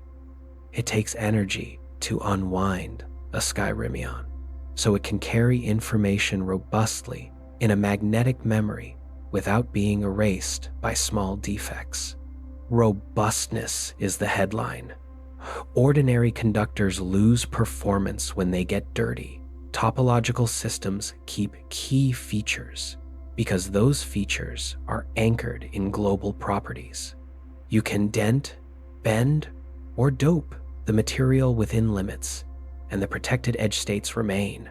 When engineering needs stability, low error rates, low noise, this kind of baked-in performance is attractive. It is resilience by design, set by the twisty logic of quantum geometry, rather than by perfect crystals. The ideas have spread beyond electrons. Photons can be steered through patterned materials to mimic topological edge channels. Light rounds, corners, and dodges defects with little backscatter in topological photonics. Sound waves can be guided in topological acoustic lattices to travel along edges without reflecting from obstacles. Even mechanical structures, arrangements of springs and beams, can host protected modes that localize at edges or corners. Topology is a language for waves and constraints, and it shows up wherever waves move through a structure that can be twisted in abstract ways. All of it begins with a shift in viewpoint. Stop seeing matter only as particles at positions, and start tracking the shapes that their quantum states trace in hidden spaces. In those shapes, matter gains a memory not of a place, but of a path. That memory confers resilience. It tells us that some forms of order live not in visible patterns, but in connections, loops, and windings that persist even when the surface looks messy. If you are holding a smartphone or watching a flat panel, you are already using a state of matter that prefers the middle ground. Liquid crystals flow like liquids, yet keep orientational order like crystals. Their molecules are free to move from place to place, but their long axes tend to align, so there is a direction in the fluid that matters. Think of a crowd that drifts around a plaza, but on average, all look the same way. This partial order is the source of their useful optical behavior. In most common liquid crystals, the molecules are rod-shaped. Heat them enough, and they behave like a normal liquid. Cool them into the liquid crystal range and their centers still wander, but their orientations line up. That alignment can be controlled with small electric fields. In a liquid crystal display, transparent electrodes apply voltage across tiny pixel regions. The field rotates the molecules or changes how strongly they align. Because liquid crystals affect polarized light, this twist changes how much light passes through crossed polarizers in each pixel. With careful timing and color filters, the screen forms images. Every letter of text and every moving picture is driven by billions of molecules tilting together by fractions of a degree. The path to this technology started with a puzzle. In the late 1800s, Friedrich Reinitzer heated a cholesterol-based compound and found it did not jump cleanly from solid to liquid. Instead, it passed through a cloudy intermediate. That in-between phase launched a new field. Today, we sort liquid crystal phases into families. In the nematic phase, molecules share a common orientation on average, but their positions are disordered, like a box of matchsticks with a preferred direction. In smectic phases, the molecules still align but also form layers, stacks, that can slide past each other. In chiral nematic cholesteric phases, the aligned direction twists slowly from layer to layer, forming a helix. That helical structure reflects certain wavelengths and produces iridescent colors, which is why mood ring films change color with temperature as the pitch of the helix shifts. Liquid crystals occur in biology too. Cell membranes are liquid crystalline bilayers. Some tissues in the eye rely on ordered yet mobile arrangements of molecules to guide light. These systems show a theme: enough freedom to function, enough order to hold shape. Their tunability with small fields makes them energy efficient. Set a pixel's alignment and it stays put until asked to change, consuming little power in the meantime. The interplay between light and liquid crystals goes deep. Because the materials are anisotropic, their properties depend on direction. Light traveling through them can have its polarization rotated or delayed. Designers use this to build variable lenses, shutters, and filters. In research, liquid crystals can reveal hidden fields. For example, droplets with set boundary conditions develop internal patterns that map the direction of alignment, making invisible forces visible as textures under polarized light. There is also engineering inside the screen that the eye never sees. Aligning layers rubbed in specific directions set the initial orientation.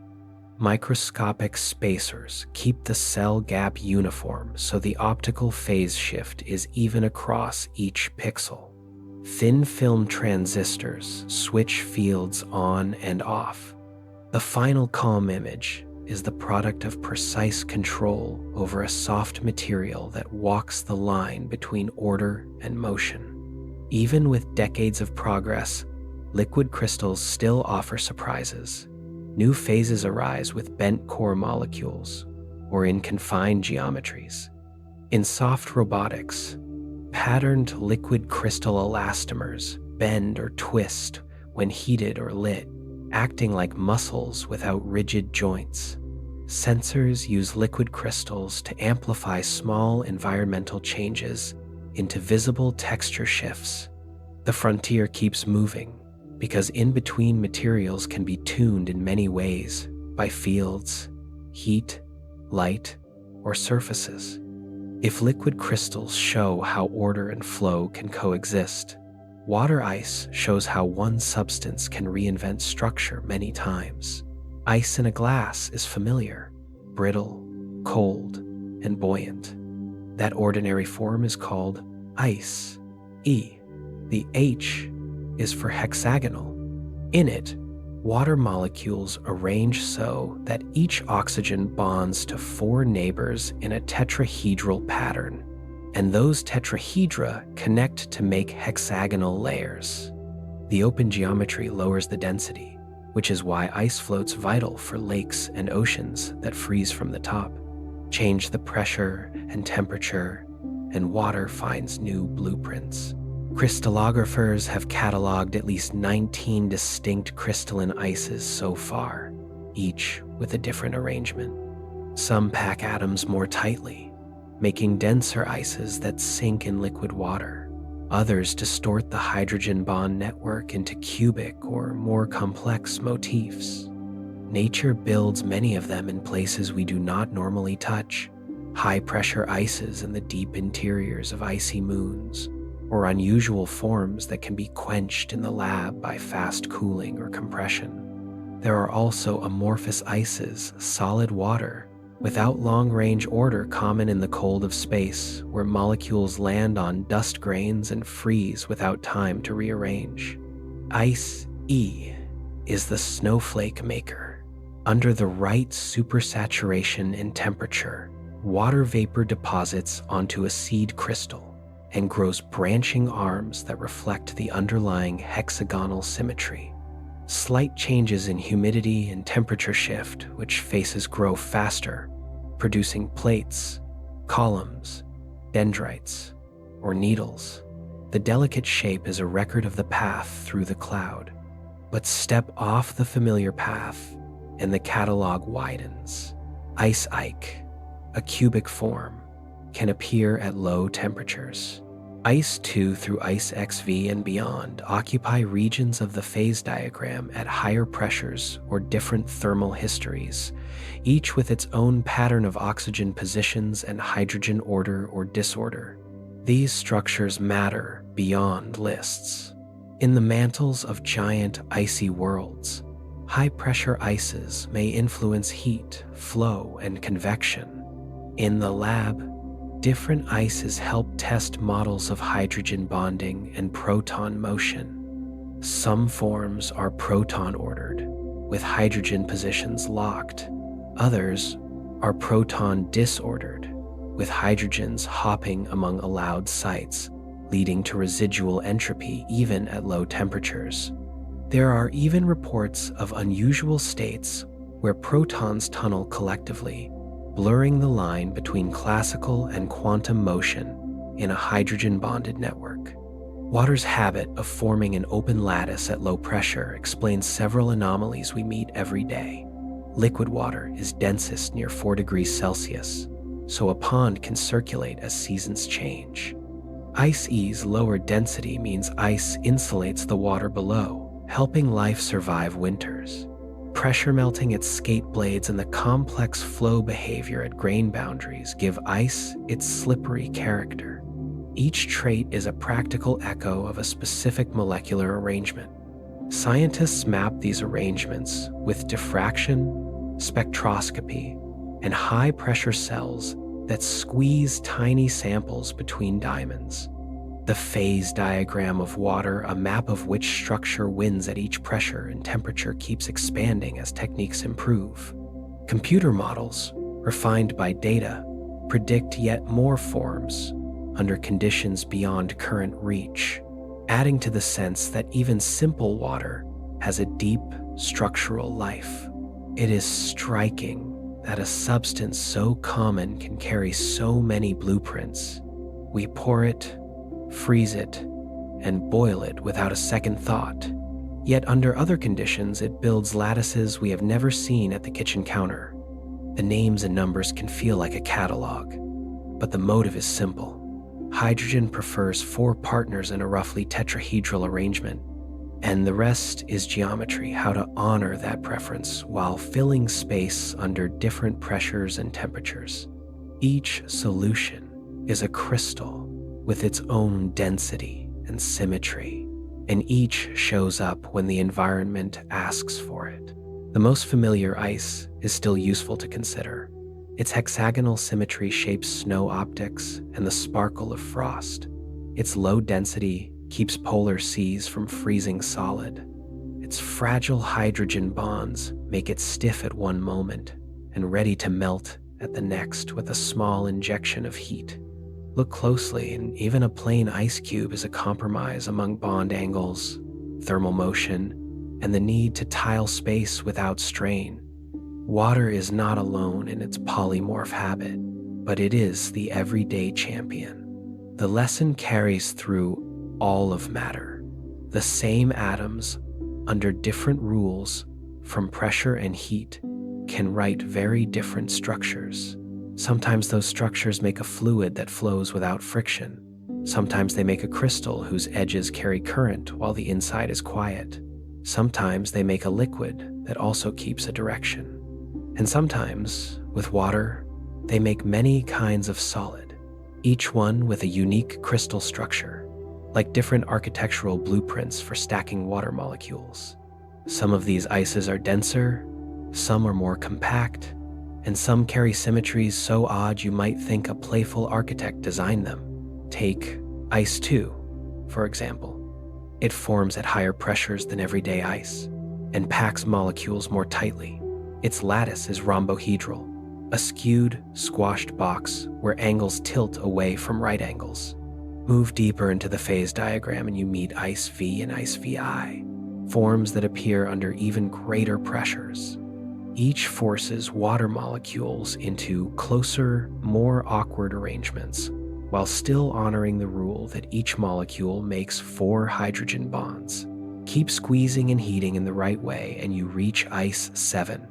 This one matters far beyond the freezer. Ice 7 is stable at high pressure and can survive at surprisingly high temperatures. That makes it a good candidate for the deep interiors of icy moons and water-rich exoplanets, places where a hot, rocky core presses up against a thick mantle of high-pressure ice, far beneath Europa's surface, or inside a super-Earth with a wet mantle. Ice 7 could be holding steady right now. Another curiosity is Ice XI. It is a ferroelectric phase, which means the tiny dipoles of the water molecules, little positive and negative ends, line up in a common direction. That alignment gives the crystal an internal electric field, like a set of molecular compasses pointing together. In yet another corner of the map sits Ice 12, which forms when you pressurize certain ices quickly at low temperature. It is metastable. It can exist for a while outside its usual home, a reminder that even ice can be rushed into a phase by history and then get stuck there. These strange ices are not just collectible names. Knowing their structures helps scientists model the deep layers of icy worlds.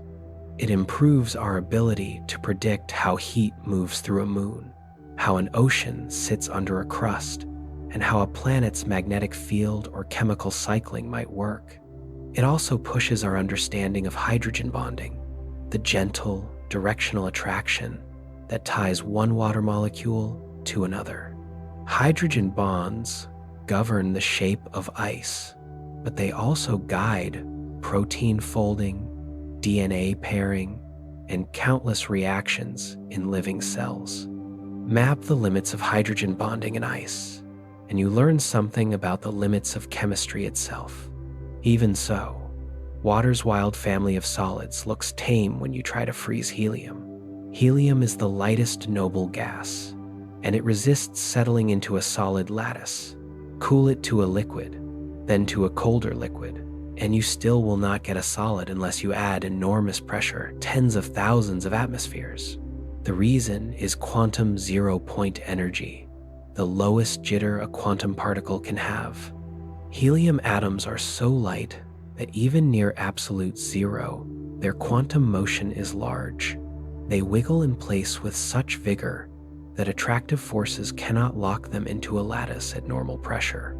To build a solid out of helium, you must push hard enough to overcome that baseline motion. When helium finally does solidify, it forms a crystal like other substances, but its atoms remain unusually mobile. They can tunnel shift position through barriers they would not cross in classical physics. This mobility led to debates about supersolidity, a proposed phase in which a solid shows frictionless flow. Early results hinted that solid helium might do this. Later studies revised the claim, pointing instead to defects and grain boundaries as the cause of the strange signals. Still, solid helium is no ordinary crystal. It lets physicists probe quantum behavior in a system that is frozen by normal standards, yet still guided by wave-like motion.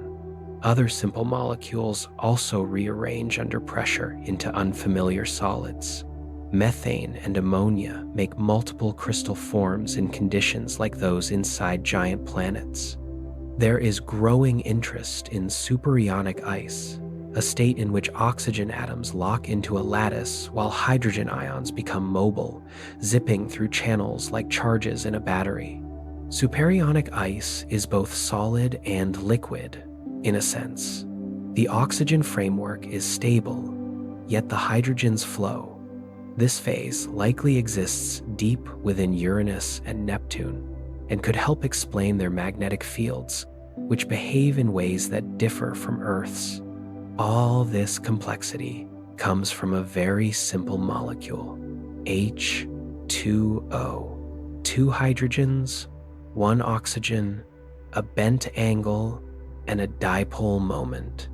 Water can build open networks that make ice float, dense frameworks that sink, cages that trap gas molecules into clathrate hydrates, and even glassy, amorphous solids with no long-range order.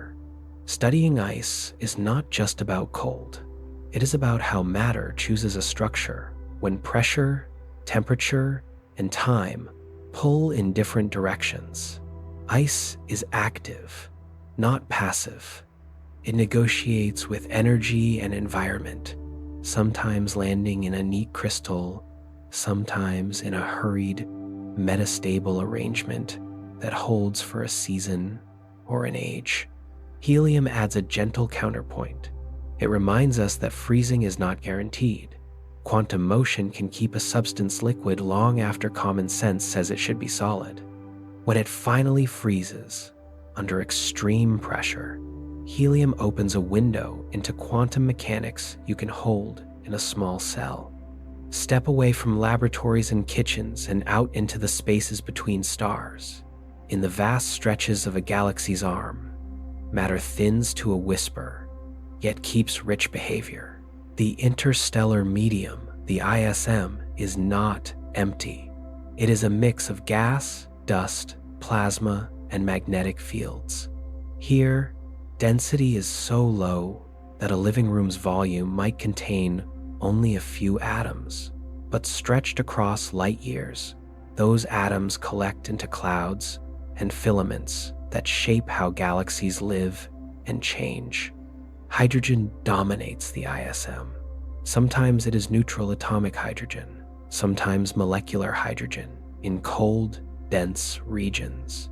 Ultraviolet light and shocks can strip electrons away, turning gas into plasma. Plasmas thrive in space. Stars are plasma. Stellar winds are plasma. And many glowing nebulae are plasma. Because their particles are charged, plasmas dance with magnetic fields. They twist into filaments, form magnetic loops, and send waves racing across regions larger than solar systems. Neutral gas drifts. Plasma organizes itself with invisible lines of force. Dust floats among this gas. Not the soft dust of a shelf, but soot-like grains and tiny silicate rocks, often smaller than smoke particles. Dust affects starlight by scattering and absorbing it, It warms, cools, and shades. It offers surfaces where atoms stick and meet, making simple molecules and then more complex ones. Deep inside dark, cold clouds, dust helps gas lose heat, allowing gravity to pull matter inward towards star birth. These star nurseries' molecular clouds span dozens to hundreds of light years. They are cold, often near 10 Kelvin.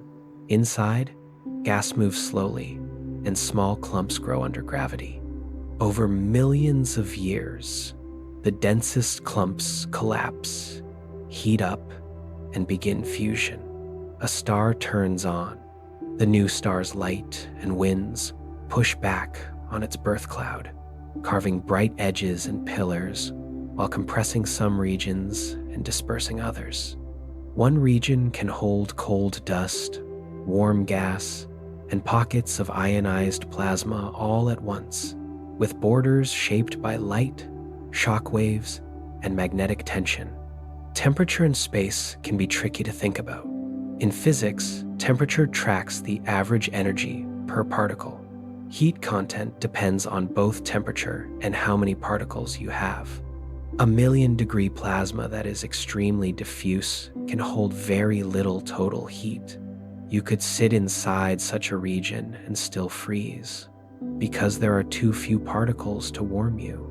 The opposite extreme exists in Bok globules, small, dense blobs that show up as ink-black spots against glowing backgrounds. Inside, the temperature can be only a few degrees above absolute zero. Molecules move slowly, and the stage is set for collapse into new stars if gravity wins the slow tug-of-war against pressure and magnetic support. On the surface of dust grains in these cold places, interstellar ices form water, carbon monoxide, methane, ammonia, and more. Ultraviolet light and cosmic rays can spur reactions in these icy films, building more complex organics. When a young star heats its surroundings, the ices release their molecules into space. Some of that chemistry ends up in disks around stars, the raw material for comets and planets. The simple act of freezing and thawing on a dust grain can seed a solar system with molecules that matter later on. Zoom farther out and you reach the intergalactic medium, the thin matter between galaxies and clusters. It is even more rarefied than the ISM, yet it holds a large share of the universe's ordinary atoms. Much of it is hot plasma, energized by shocks as structures form under gravity and by blasts from active galaxies. We see its presence indirectly in how it swallows certain wavelengths from background sources, and in its glow at X-ray and radio frequencies. Even in the emptiest places we can picture, matter persists, and it keeps records of cosmic events in its temperature and motion. Cosmic rays thread through all of this. They are high-energy particles, mostly protons and nuclei, launched by supernova remnants, jets from black holes, and other extreme engines. When they strike atoms or grains, they can break bonds and start reactions, changing the chemistry of a cloud. They ionize gas in places where starlight cannot reach, altering how magnetic fields couple to matter. The quiet look of a dark cloud often hides a busy chemistry lab driven by invisible particles. Across space, phases are not strict boxes. A region can be partly ionized, partly molecular, and peppered with dust. A shock can turn cold gas into hot plasma in a moment. A cooling flow can turn hot plasma into warm gas over eons. Magnetic fields and turbulence change the script, guiding flows along some directions and resisting compression along others. The result is a slow dance with many partners, gravity pulling inward, pressure pushing outward, radiation carving and heating, fields twisting and tying. The ISM reminds us that hot and cold, solid and gas are useful words, but not full maps. A plasma can be hot and harmless to touch because it is thin. A cloud can be cold and yet thick enough to block starlight. Ice can coat a grain in deep space, carry complex molecules, and later evaporate into a disk that makes comets and planets. A single patch of sky can hold almost every phase we have named in this journey, stacked along the line of sight like a layered landscape of invisible physics. The variety extends beyond galaxies. In galaxy clusters, hot, intergalactic plasma battles gravity.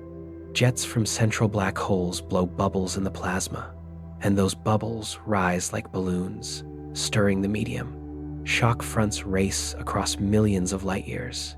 Magnetic fields thread the volume. Each of these elements changes how the plasma cools and whether it can condense into stars again.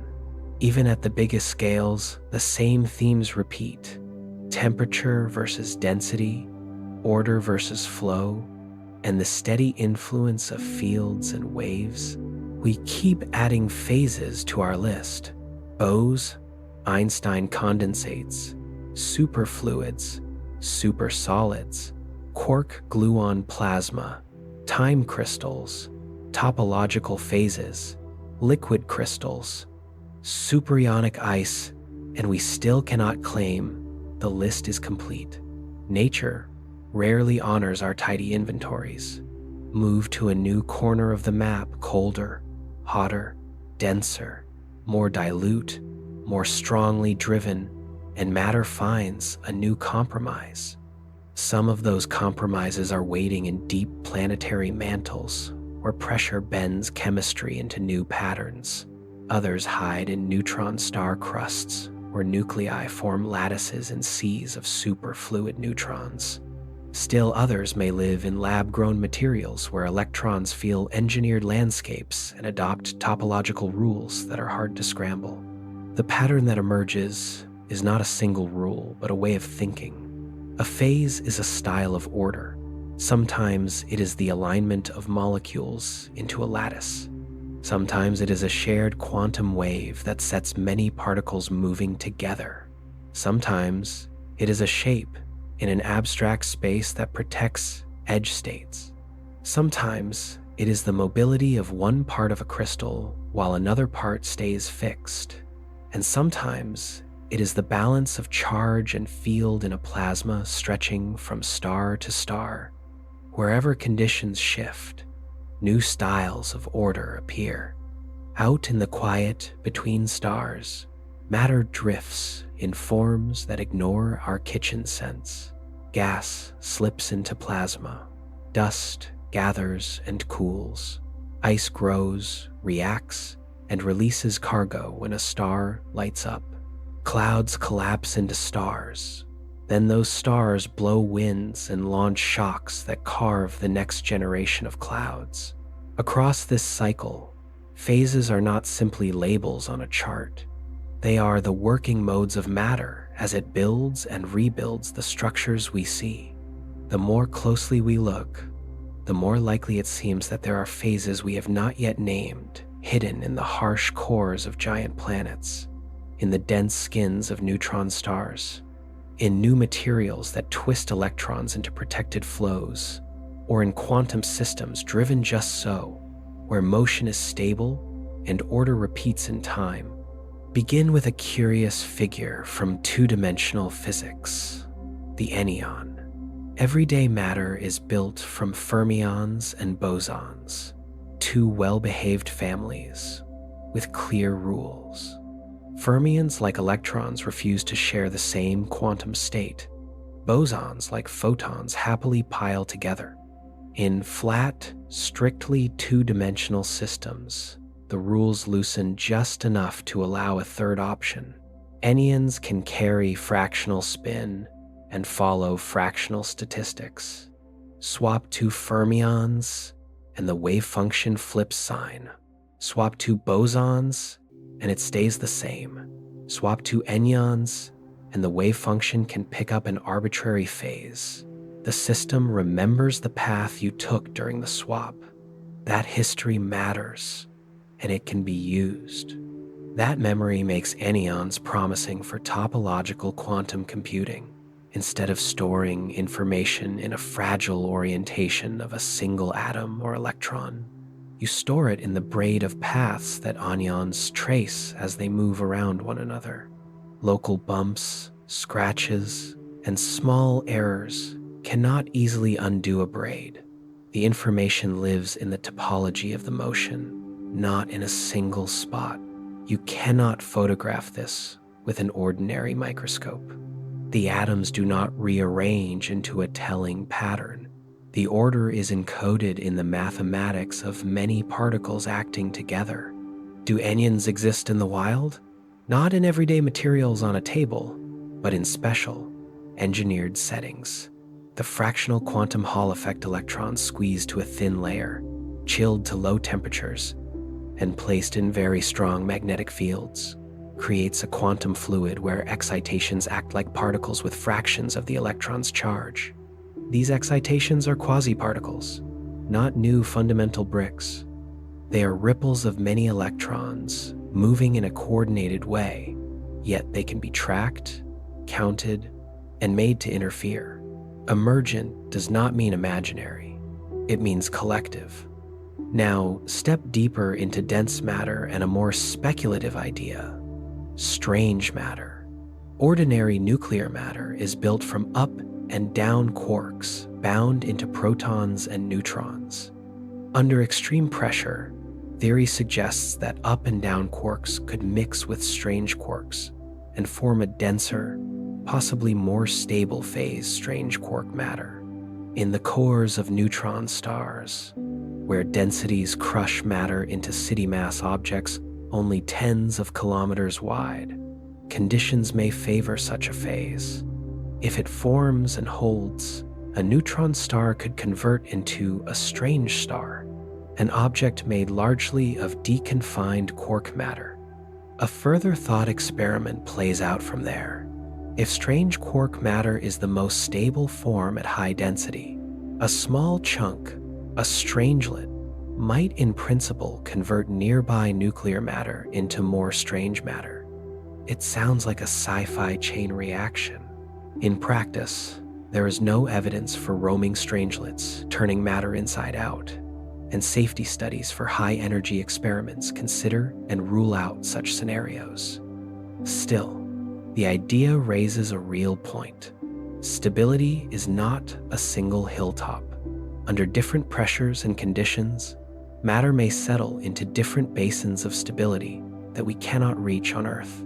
Between neutron stars and black holes sits the proposal of quark stars. Compress a neutron star beyond its usual limits, and neutrons may dissolve into a sea of up, down, and strange quarks. The object would be more compact than a neutron star, but not collapsed into a black hole. Observations of very small radii, sudden changes in pulsar timing, or unusual cooling could hint at such stars. If confirmed, they would be entire celestial bodies sitting in a phase of matter we have only sketched in equations. From there, widen the map to what we do not yet know: dark matter. We infer dark matter from its gravity. It bends light, binds galaxies, and shapes large-scale structure, yet it does not shine or absorb like ordinary matter. If dark matter is made of particles, those particles could have their own forces and families. Some models imagine dark electromagnetism, with dark protons and dark electrons making dark atoms. If so, dark matter could build dark molecules, dark liquids, even dark crystals, phases of matter that sit beside our world but barely touch it. We would see them only indirectly, in small shifts in galaxy motions, in subtle patterns in the cosmic microwave background, or as rare signals in underground detectors. It is a reminder that phase of matter is not limited to what we can hold. It extends to whatever particles the universe offers, seen or unseen. Even within ordinary matter, our catalog grows whenever we push conditions. Supersolids blend lattice order with frictionless flow. Time crystals repeat in time at fixed rhythms under periodic driving. Topological insulators conduct on edges while their interiors stay quiet. None of these were on a classroom list decades ago. They emerged when cooling got colder, control got sharper, and materials were tuned with fields, light, and geometry. Matter is not just particles, it is relationships. Change the strength and sign of interactions, the symmetry of the environment, the level of disorder, or the dimensionality, and new patterns appear. This is why the phrase new phase does not always mean new element or new molecule. It often means the same ingredients cooperating in a new way. Think recipe instead of pantry. Temperature, pressure, and density matter, but so do symmetry, topology, and entanglement. Shift one, and the collective behavior can switch. A phase is a style of order, a way particles share information, move energy, and handle disturbances. Quantum computers push us toward corners where such styles may multiply. Qubits cooled near absolute zero and steered with lasers and microwaves occupy regimes where coherence, the alignment of phases across many particles, matters more than heat.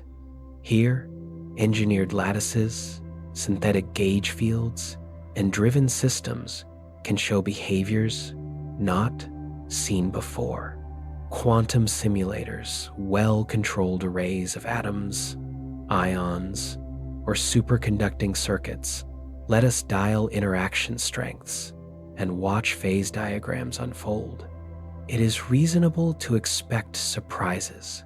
Quantum liquids with new kinds of order, entangled lattices whose properties are defined by correlations rather than positions, or protected modes that live at edges and corners in higher order topological phases. The history of physics is a history of such surprises. Superconductivity appeared in mercury at low temperatures with zero resistance and expulsion of magnetic fields. Superfluidity showed that liquids can flow without friction. The quantum Hall effect revealed conductance in perfect plateaus. Each time, familiar particles in unfamiliar company did something new. Our lists changed because our questions changed and our tools improved. This leads to a quiet shift in how we define a phase. In the classical world of ice cubes and iron bars, we point to structure and measurable properties: density, compressibility, heat capacity, long-range order. In the quantum world, phases can hide in patterns of correlation, in how a system answers specific probes, or in numbers that count winding in abstract spaces. You can have two samples that look similar under a simple microscope, yet one hosts edge states that refuse to backscatter, and the other does not. The difference lives in the global organization of the quantum states. Quantum phase transitions underline this point. Unlike melting or boiling, these transitions occur at absolute zero and are driven by tuning a parameter such as magnetic field, pressure, or interaction strength. The system's ground state, the lowest energy arrangement, changes its character. No thermal jiggling pushes the switch. Quantum fluctuations do. At such a transition, what defines a phase is not where atoms sit, but how they are collectively organized by symmetry, entanglement, or topology. Some phases are symmetry protected. They are distinct only while certain symmetries are intact. Break the symmetry by adding a magnetic impurity, by tilting a field, or by altering the boundary, and the protected edge modes disappear and the distinction fades. The phase is real, yet conditional. This is not hand-waving. It is a precise statement about what patterns cannot be removed by smooth changes that respect the symmetry. and what patterns can be removed when the symmetry is broken. Measurement itself can matter. In some systems, phases are best told apart by how they respond to a twist, a boundary, or a timed sequence. Two samples may share the same spectrum of energies, but differ in their response when you loop a parameter around in time. The identity of the phase is then tied to a protocol, not a snapshot. That sounds like philosophy, but it is testable. Prepare, drive, measure. The pattern either shows up or it does not. The quantum Zeno effect is a related oddity. In a simple picture, frequent measurement can freeze evolution. If you check a system often enough in the right way, you can pin it into its initial state and prevent transitions that would have happened in the dark. This is not about magic. It is about how measurement updates the state. In driven, many-body settings, the watchfulness of a probe can change the effective dynamics, sometimes stabilizing patterns that would otherwise decay. Where phases depend on coherent motion, the act of probing can help or hinder, which means the boundary between the system and the observer is part of the setup. Entanglement goes one step further. In many-body systems, the web of entanglement, the pattern of shared quantum information between parts, can define the phase. Measures like entanglement entropy or the presence of long-range entanglement distinguish phases that are identical under ordinary local probes. Topological order, for example, cannot be detected by a simple order parameter like magnetization. It is revealed by ground state degeneracy tied to the shape of the sample, by protected edge modes, or by how the system responds to a non-local twist. In such cases, a phase is a property of correlations, of relationships, more than of individual particles. Seen this way, phase becomes context. It is the answer a system gives to a class of questions. Ask a different class of questions, and you may group states differently. This is not relativism, it is precision. We say a magnet and a paramagnet are different because one breaks spin-rotation symmetry and the other does not. A different question would lump them together and split something else. In modern condensed matter, phases are often indexed by invariants, numbers that do not change under allowed deformations. Those numbers are not written on atoms. They are written on the structure of the state space. This perspective does not erase the classical picture. Ice is still ice. Steel is still steel. It adds layers. A superconductor is not just a perfect conductor. It is a phase where electrons form pairs and move coherently, giving rise to quantized magnetic vortices and a gap in the spectrum. A topological insulator is not just an insulator with a messy surface. It is a bulk state with a non-trivial invariant that forces conducting edge modes. A time crystal is not motion without energy cost. It is a driven system with a stable subharmonic response protected against small errors. It also affects how we search. To find new phases, we do not just look for new elements. We design new questions and new drives. We twist layers, pulse fields, add disorder, and confine motion to lines, sheets, and shells. We measure not only currents and voltages, but correlations and responses to loops in parameter space. We count plateaus, look for protected crossings, and track how interference patterns change under swaps and braids. The deeper message is steady. Matter is built from particles, but phases are built from patterns, interactions, symmetry, topology, and measurement knit those patterns together. As we push to extremes in temperature, density, purity, and control, we meet phases that were invisible before, not because the particles changed, but because the relationships did. This idea touches on the deeper philosophical debates around quantum mechanics. What is a state, really? Is it something that exists on its own, waiting to be found, or something that takes shape when we measure it? Different views of quantum mechanics frame this differently. In the Copenhagen picture, a system does not have definite properties until a measurement is made. In the many worlds view, all outcomes exist in parallel branches, and measuring just selects one branch for us. Pilot wave theories keep definite particle paths guided by a hidden wave. They disagree on story, but agree on a fact that matters for physics. Observation is an interaction. Measurement is not a glance. It is a push and a pull. In some experiments, that push is part of what sets the phase we report. This matters when we talk about phases as contexts. In well-controlled platforms, optical lattices, ion traps, superconducting circuits, researchers can build artificial materials with knobs for interaction, strength, geometry, and noise. Change the probe you use, or entangle one part of the system with another, and the measured response can cross a threshold that marks a new phase under that mode of interrogation. That is not a trick.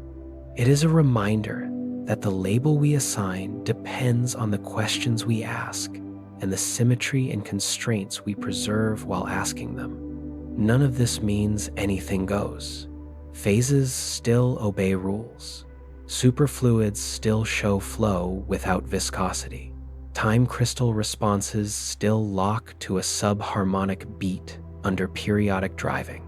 Topological edges still conduct when the protecting symmetry is intact. The softer truth underneath is that matter can be both stable and conditional. Conditions, temperature, pressure, field, disorder, boundary, and probe decide which pattern wins. Quantum phase transitions show this cleanly.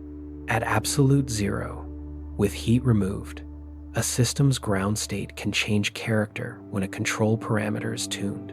No melting or boiling is involved. Instead, the organization of correlations and symmetries shifts. Two samples can look similar by ordinary structure, yet differ in the topology of their quantum states, or in how entanglement spreads across them. Some of these symmetry-protected phases keep their identity only if a symmetry is respected. Break the symmetry, and the distinction dissolves. Measurement can even slow or steer evolution. The quantum Zeno effect shows that frequent checks can freeze a transition that would otherwise proceed. In certain driven, many-body systems, the way we probe sets the effective energy landscape. Again, not mysticism, just dynamics that include the measuring device within the description. Entanglement adds another layer.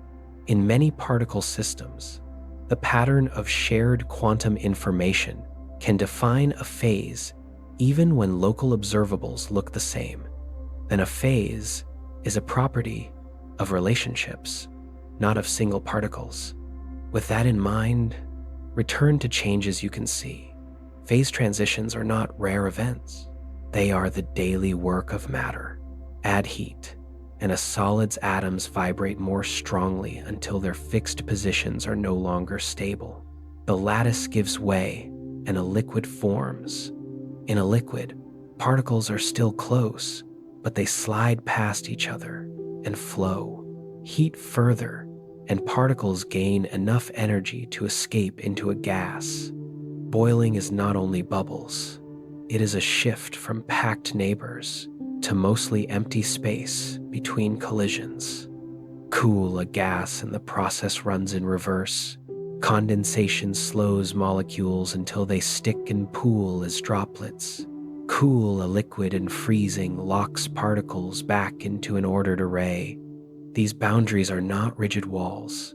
At the triple point, one exact set of pressure and temperature, solid, liquid, and gas coexist.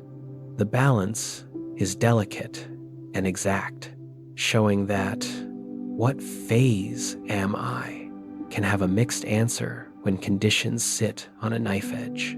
Some paths skip the middle. Sublimation turns a solid straight into a gas. Dry ice makes this obvious, but ordinary ice can do it slowly in a freezer, which is why food dries out over time. Deposition is the reverse. Water vapor in cold air lands on glass and forms frost without passing through a liquid film. We see slow transitions in materials that seem fixed. Rock deforms over long times under pressure. The mantle flows in slow convective currents. Glaciers, made of solid ice, creep down valleys. Metals expand with heat and contract with cold. Polymers and glasses relax internal stress and change stiffness with age and temperature.